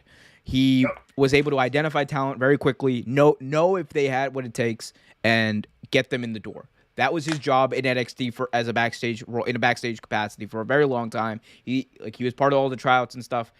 That was his role, and he excelled at it because look at what NXT did. While William Regal had that authority, they churned out star after star after star that the main roster ruined. But we're not gonna get into that. And I think like he was the most shocking release in that whole crew. For me, I mean, you know, because remember they had that whole release thing where they released Road Dogg, they released Regal, they released a lot of the backstage people over at NXT. I was way more shocked at William Regal than Road Dogg, honestly. Even though Road Dogg was someone who's been with WWE for like over a decade back now. He was the head writer of SmackDown just a few years ago. He's Triple H's boy, obviously. The fact that William Regal got fired was, to me, just, wow, they are... Like, it's not just, you know, oh, let's get rid of Triple H guys. Let's change up NXT 2.0. We are changing up every way we view talent. Like, all the ways we thought we knew how to look at talent, scout talent, and raise them, or not raise them, but, you know, like mold them into what we want. That's gone. It is completely changed. Like 100% changed. It is, that idea is done with us. We are going in a completely opposite direction. Bye, William. Thanks for playing. That to me was the most, like, because I was like, wow, they are. It's like even more change than I even thought. But as far as what he offers everything. Scouting ability. He offers the ability to just be someone who the talent can go and talk to. Like the knowledge that William Regal has is second to none. Him as an on-screen authority figure anywhere is legitimate because he's just William Regal. I want AEW to buy the trademark of War Games just to have William Regal say War Games. Or I don't know how does this one work for you? Blood and guts. Ooh, bloody guts. Bloody guts. I like bloody that. guts, I like that. bloody, you bloody wanker. Anyway, no, but yeah, William Regal is great. Whether it's an Impact, whether it's any ML, I don't care where he goes. He's gonna be great. Just please, please, please. I don't care where it is, when it is. Put it on Dark. Put it on Elevation. Put it on MLW. Put it on Impact. Give me Bryan Danielson versus William Regal. Just do it. Do it. Do you think he still goes? Oh, William Regal? You think William Regal can't still go? You think William Regal? You think Sir Steven Regal, Sir Steven Regal, His Royal Highness King Steven Regal would not be able to get himself in shape for a match with Bryan Danielson? Oh, come on, Trevor, dude. Dude, Christian Cage just main evented All Out. Edge won the Royal Rumble. Older than Christian Cage. Or Edge just won the. Sting is wrestling.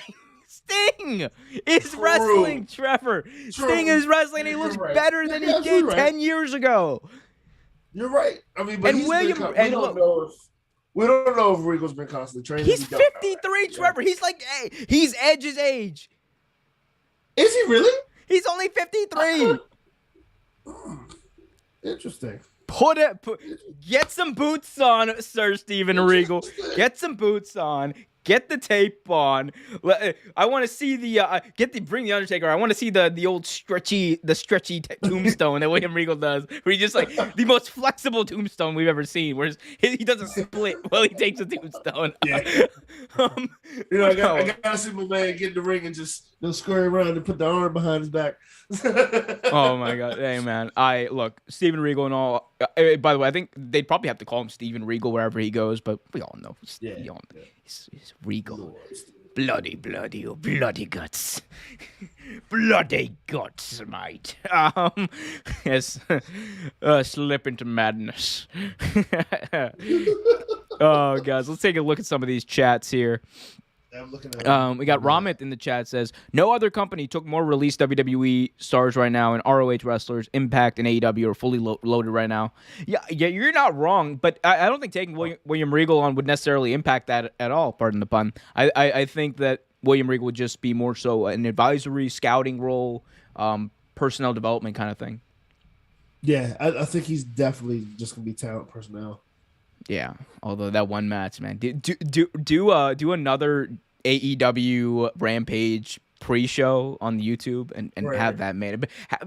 Let Bryan Danielson be the king of Rampage, please. Okay. Ramit says Impact is waiting for the ex-WWE wrestlers like Samoa Joe and Allure. Oh yeah, Samoa Joe got released too. I don't know if we didn't talk about that. Yeah. Did we go? No, because we were last week off. What did you think about Samoa Joe getting released? It's kind of silly because it's the second time. What the hell? Like, what the fuck? Wait, oh my God. It's ridiculous, actually. Trevor, hold up. As I pull this up, tell us your thoughts about Samoa Joe getting released twice in 1 year. Dude, like, to me, it's a slap in the face because, like, he's clear to wrestle. He can wrestle. Like, put him back on the main roster and let him, like, beat Coquina Clutch everybody. Like, I mean, it just makes no sense. This is just a clear example of WWE not knowing what to do with people, dog. Like, seriously. Like, how do you not know what to do with Samoa Joe? Like, he should have been champion at least 3 times by now. Like, his Brock Lesnar match was complete shit. Like, he got no real push. Is ridiculous. Trevor, I'm about to give you. Sorry, so finish up. Oh, I'm done. I was just gonna say I definitely want to see him in another capacity wrestling somewhere. But I'm pretty sure you're about to make me more upset than I already am.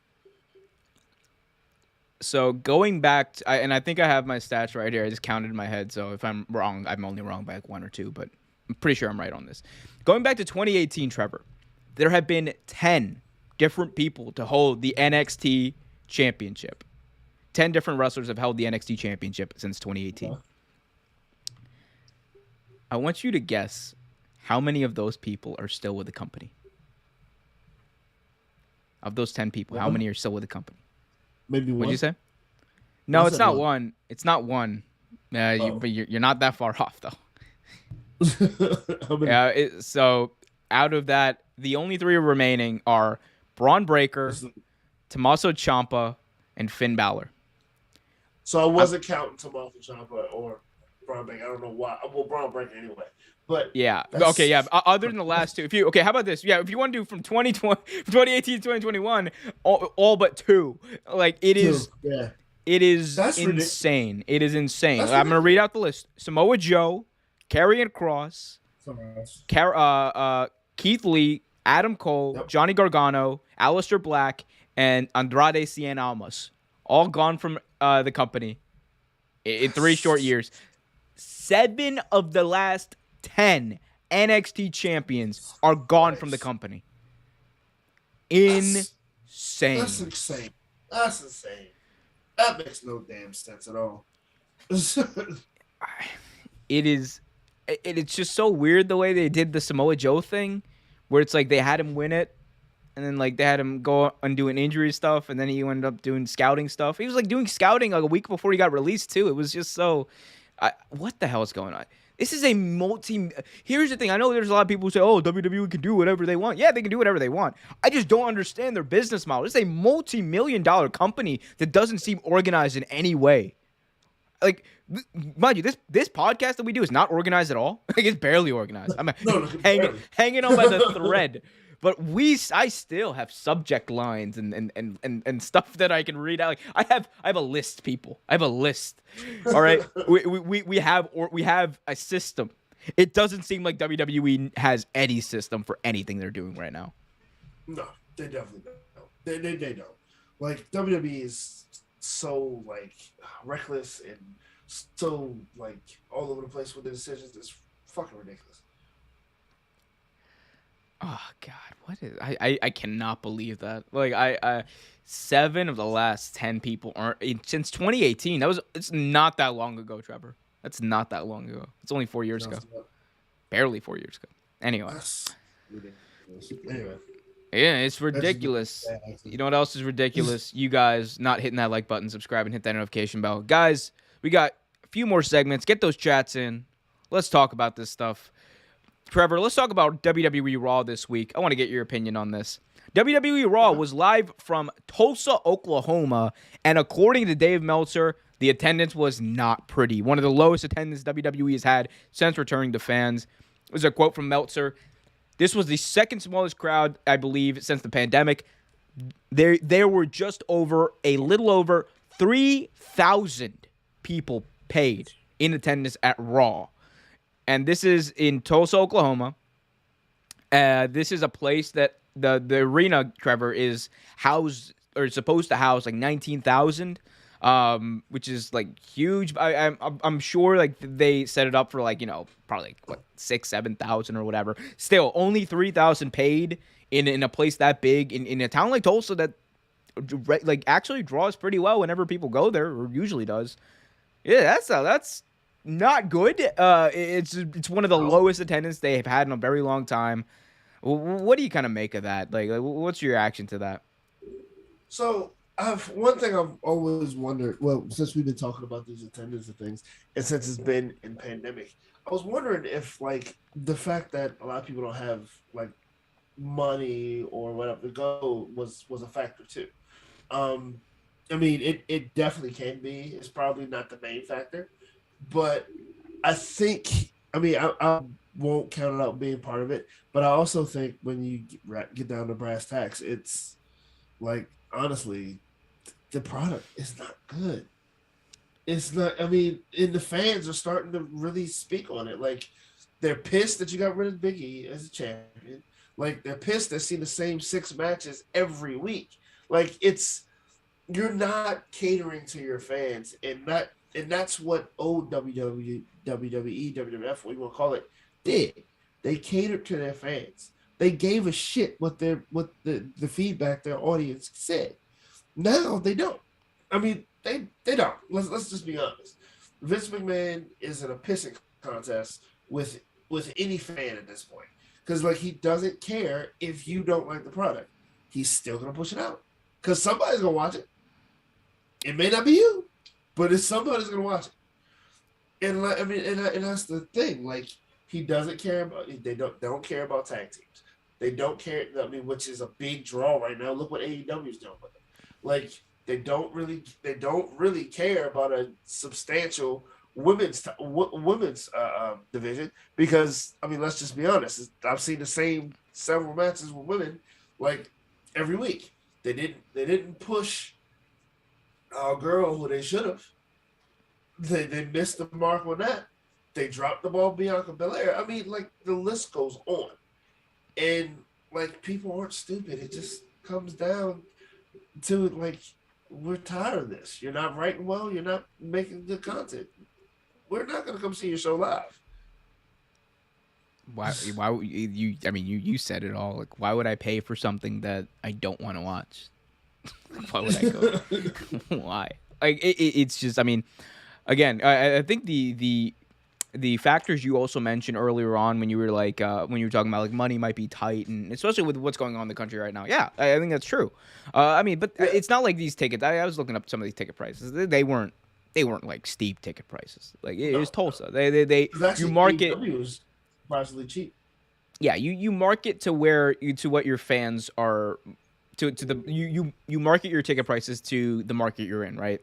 But I mean, like, this is 3,000 at Raw though. This is supposed to be the longest weekly episodic TV show in sports entertainment history, right? I mean, it's just, I just don't know when the wake. I mean, I guess the wake up call is never going to come. They're making all their money off of outside sources, so why would they care? But it's just they've lost. Like I think this is creating inroads for AEW. I'm not even gonna lie to you, because they've lost Chicago. And I'm not saying that they can't draw in Chicago, but the Chicago market is not their territory. It's AEW territory. Like Chicago, like AEW could run Chicago 6 weeks in a row, twice a week, whatever. They're gonna be fine. They'll have a few sellouts. They're gonna make money off it, right? And they literally proved that. They did the first dance, and then like 2 weeks later, they sold out. They did they did 4 shows in a matter of 2 weeks in Chicago, and sold. And one of them like in like a 14,000 seat arena, sold that out. The other one in like a sub 10,000 seat arena, sold that out one time, and then came close one of the others. Like they're just. That's their market. They can run it. WWE is going to go there. They're going to do relatively well, but it's not their market. New York. AEW is doing great in New York. And now as AEW shifts their focus, because they're going to do it. We're talking about like AEW is going to do their Double or Nothing show out in Vegas. Tony Khan already said they're planning to hit West Coast cities and are making their way back. They're going to do that. And I would not be surprised if they try their hand and say, hey, what about Tulsa? You know, well, let's just see it. What happens if we sprinkle a little Tulsa in there? And they might sell well. Hell, North Carolina is AEW territory now, because what have we just seen? They've ran like Greensboro and Raleigh like 4 times in the past month, and they've sold well. So I mean, it's just like, I don't know what to tell you. I just really hope someone in that company just says, "Hey, maybe we should give it down." Yeah, maybe, just maybe. Just I have a crazy idea, Vince. What is it, pal? Why don't we care? Oh, goddamn, pal. Saudi Arabia's calling me. I gotta go. Hey, Salman. What you doing, pal? I got this kid. His name is Austin Theory. He's the next Stone Cold. Habibi, can we actually get Stone Cold? No. Habibi, we're gonna get. Could you imagine Vince calling? The Prince of Saudi Arabia, Habibi. I would. You know what? You want me to pay? You want me to pay for a Saudi show? WWE. That's the one I pay for. No, I'm still not paying for it. Although you're making me think about it. Yeah. Big Tick in the chat says 3,000 people at Raw is still 7,000 too many. Oh my god. Gee, oh, that's not nice. That's not I nice. don't think he meant to be nice. That's not. Hey now. Guys, we're heading down the home stretch. Hit that like button, subscribe, and hit that notification bell so you get notified whenever a new video is released. We got this last segment, and then we're gonna wrap up the show.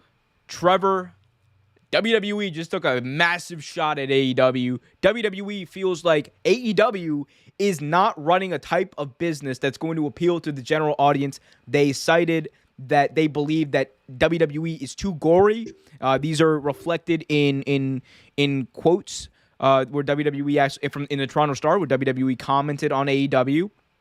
They pointed at the women's tag team match between Anna Jay, Ty Conti versus the Bunny and Penelope Ford on New Year's Eve, which of course was a bloody affair. It was a street fight, and WWE says you can't draw like this, or you can't like get the general public to invest in a product like this on a massive scale. And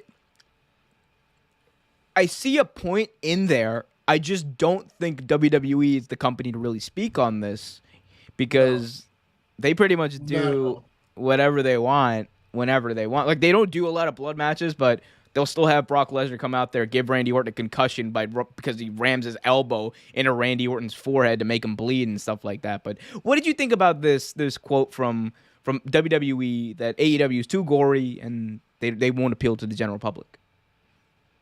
This coming from a company that premier belt was the Hardcore Championship.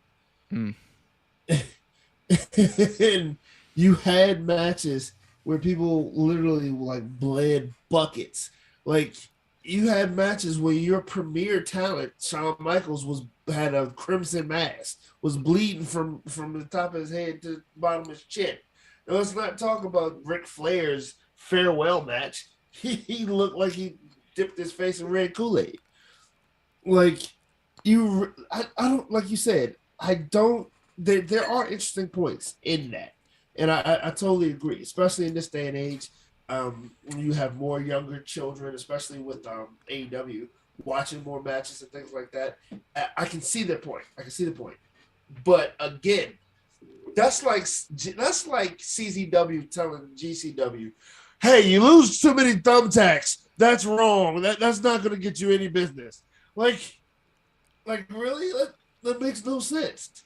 Like, I mean, I get it, but WWE is not the company to say it. Like, and I totally agree with that. WWE has no credibility when they saying AEW is too violent. Like, I've seen more violent matches on WWE.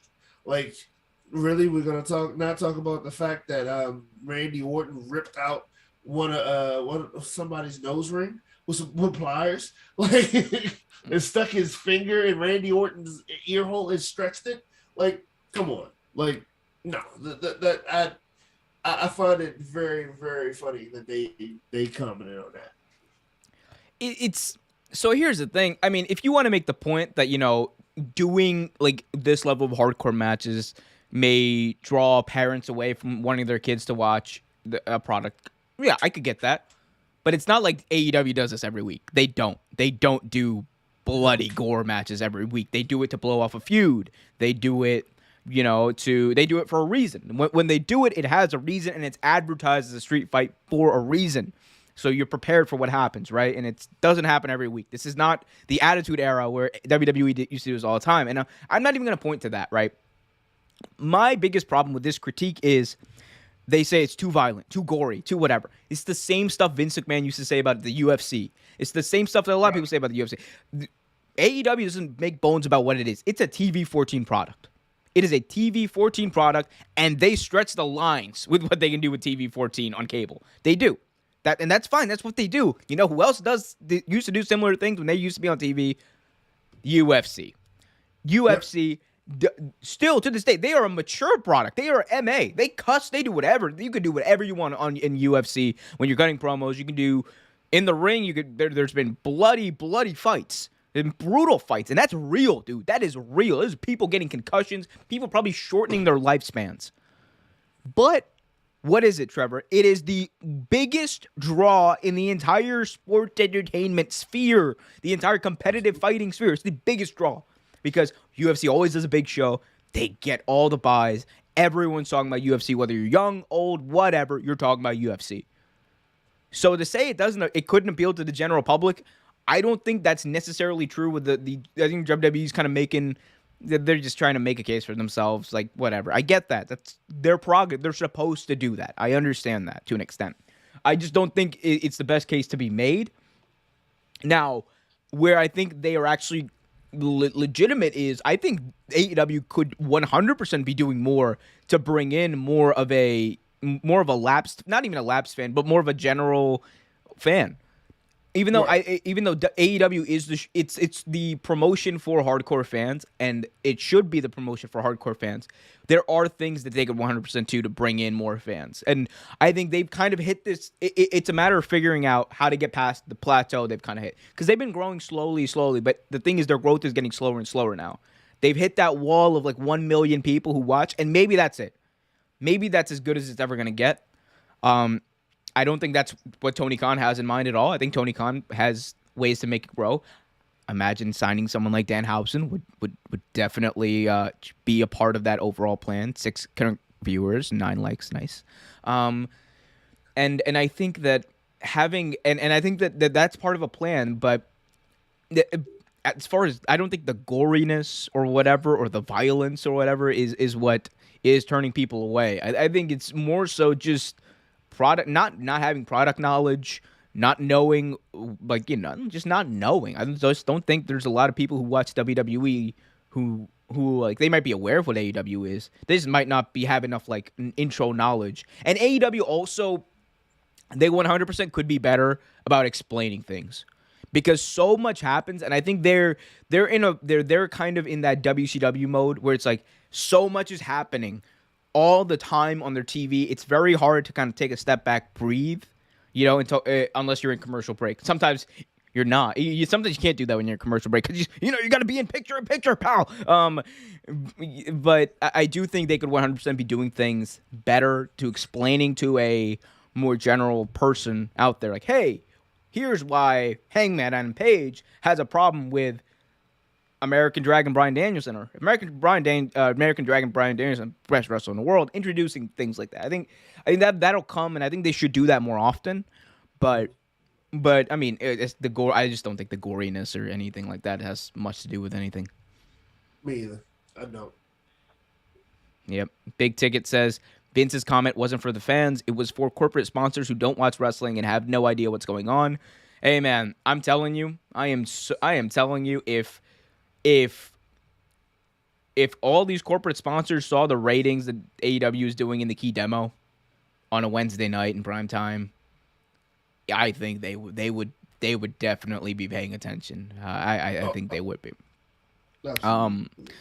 Ramen says, any news about Ember Moon or Tegan Knox? I think Ember Moon is on her 90 days, and Tegan I think is on Tegan is probably on a 90 day too. They're on their non-compete right now still.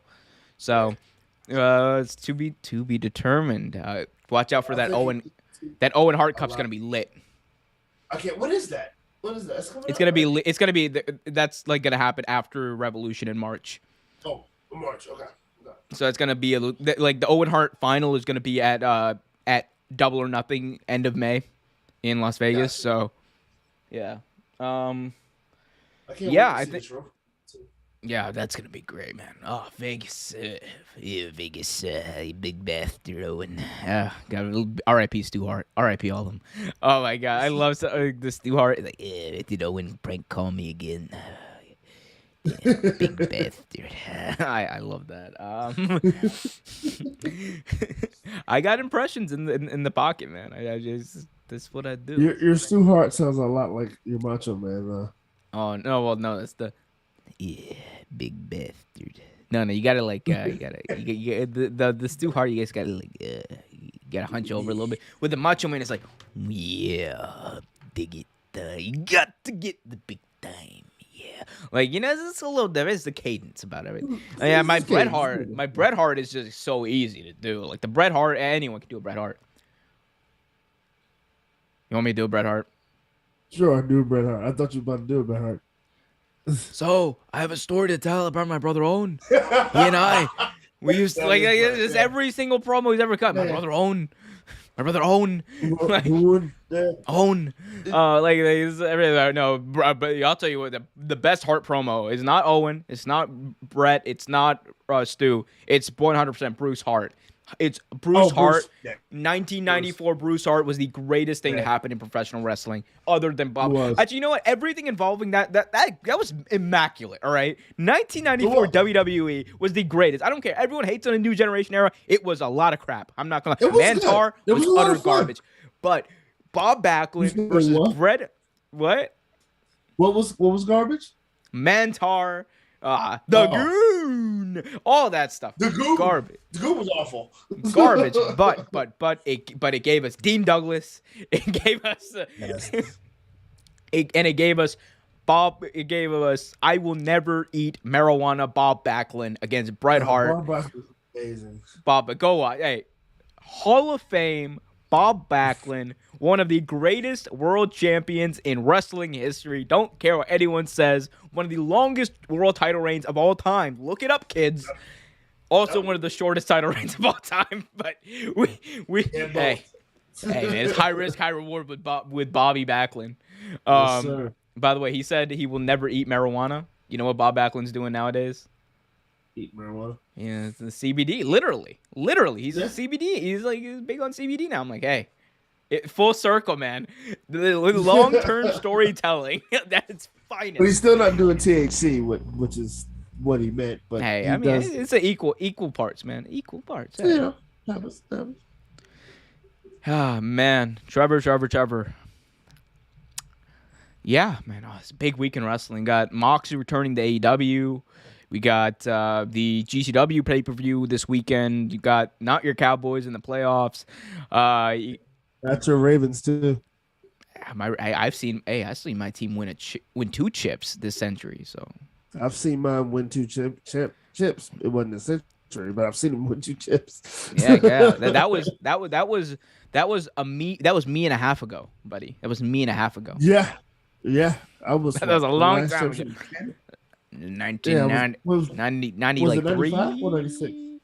Somewhere, it was somewhere in there. Yeah, it was one of those Bills where, the poor Buffalo Bills. Yeah, it was. It was what's his name? It was. How do you go to 4 straight Super Bowls and not win?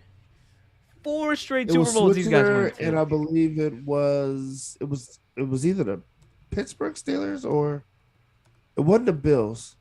No, it was the Bills. You guys definitely beat the Bills. Oh, we did beat the Bills. Remember 96 you got 96 you beat the Steelers, 93 you beat the Bills, 94 you beat the Bills. You beat the Bills twice.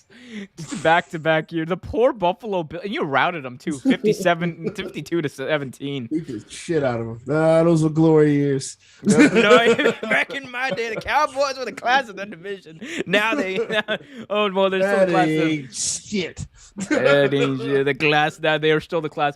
Hey, you want the ultimate Cowboys stat for this year? 6-0 in the NFC East, 6-6 everywhere else. It's just it's just Jerry's got to go, bro. Jerry's like I'm not saying he's got to go. He's got to get out. He needs to just watch. Just be a fan, Jerry. Be a fan.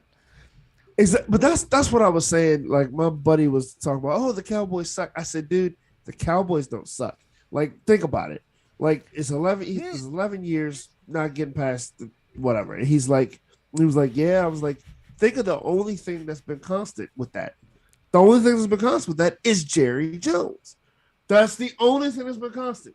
There's been different coaches. There's been different players, different personnel. The only thing that's been constant in 11 years is Jerry fucking Jones.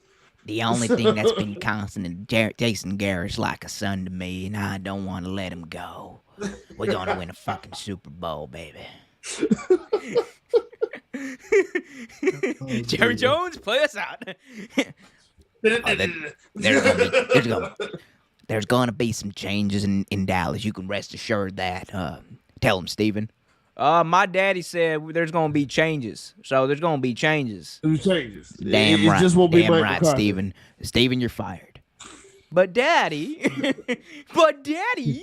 It just won't be Mike McCarthy. God, That's not dude, the change Mike that's gonna happen. McCarthy. Hey man. I'm just saying. Last thing I'll say, it has nothing to do with wrestling. Any Cowboy fan out there, and Trevor's a Cowboy fan, he will tell you, stop blaming the refs. Just stop. Stop. Just stop.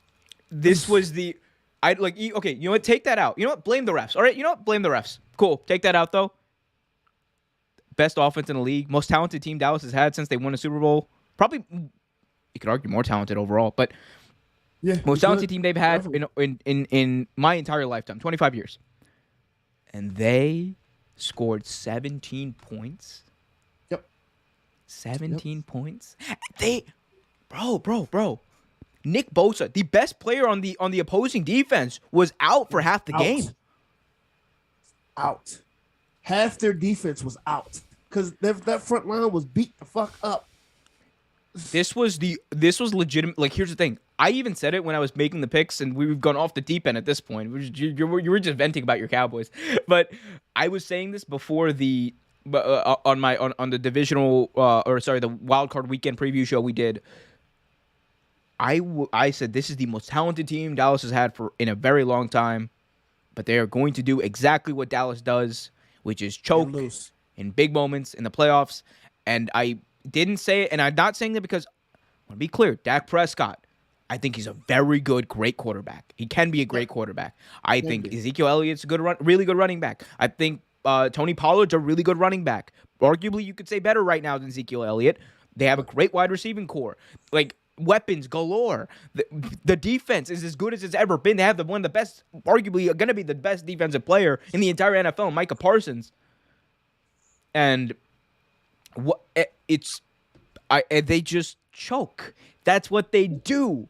I knew it going into this game, and I was. Oh, I did too. I had money. Yeah, I had money on the Niners, and I was still mad the Cowboys managed to play that awful. I'm not even a Cowboys fan. Why am I mad? This is what your team does to me. I said it. I said the exact same thing. My buddy said, "Oh, what do you think your chances are?" I said, "Dude, we're gonna fucking lose." And he was like, "Really?" I was like, "Yeah, we're gonna lose." So why do you think that? We're the Cowboys. We're going to the Super Bowl. No, you're not. No, we are not. Going to the toilet bowl, just like this show. Trevor, any parting thoughts about wrestling, the Cowboys, or anything else? Guys, it's cold out there. It's been a long couple years, and a lot of things have happened. A lot of people lost some loved ones. Things have been going on, but just make sure you stay about your wits. Take care of yourselves. Take care of your family. And like I say every week, love those who are far and hug those who are close. And have a good week. When you said, it's been a fun time, I thought you were like about to retire for a second. I was like, whoa. Good time. But the Cowboys have lost for the last time. The Cowboys lost. I'm retiring from all my jobs, all my duties. I bought a shack in Vermont. I'm going to live there, no TV. I'm going to farm. I'm going to chop some wood, and I'm going to hunt some damn deer. That's my future. This is a bunch of bullshit. This is America's team. No, I'm going to Canada. I'm going to Brock Lesnar farm. What's that Boondocks thing? It's like, and I won't join you. I'm going to Canada. That's every Cowboys fan. Anyway, guys. All right. Well, this is going off the deep end, guys. Hit that like button, subscribe, hit that notification bell. We got a bunch of great stuff coming up. We're going to be doing a Royal Rumble preview show with a very special guest that I will announce very soon. Trevor, I'm going to tell you off the air, and you'll be excited to hear that. We got a lot of cool stuff coming down the pipeline, whatever. We got a bunch of cool stuff coming up as well. The AFC NFL divisional round preview special coming up for Real Take Sports. Also, I'm going to be relentlessly live streaming because that's what I do. Big ups to all the people that tuned in to yesterday's stream. Monday Night Football, playoff football was amazing. God rest the soul of the Arizona Cardinals who got bodied. But we got a lot of fun stuff coming up, guys. Hit that like button, subscribe, hit that notification bell. If you're listening on Spotify or Apple Podcasts, hit that follow button and leave a 5-star review. It helps more people see the show, helps my self-esteem, and it helps keep me happy, which is basically the same as the last thing I said. Anyway, follow us on Twitter at Real Take Sports, Instagram Real Take Sports Talk, Facebook Real Take Sports Talk, at Trevor with an E-tainment on Twitter for Trevor, at OMERQ Show on Twitter for me. And as always, keep it real and wake up, San Francisco. R.I.P. Bob Saget.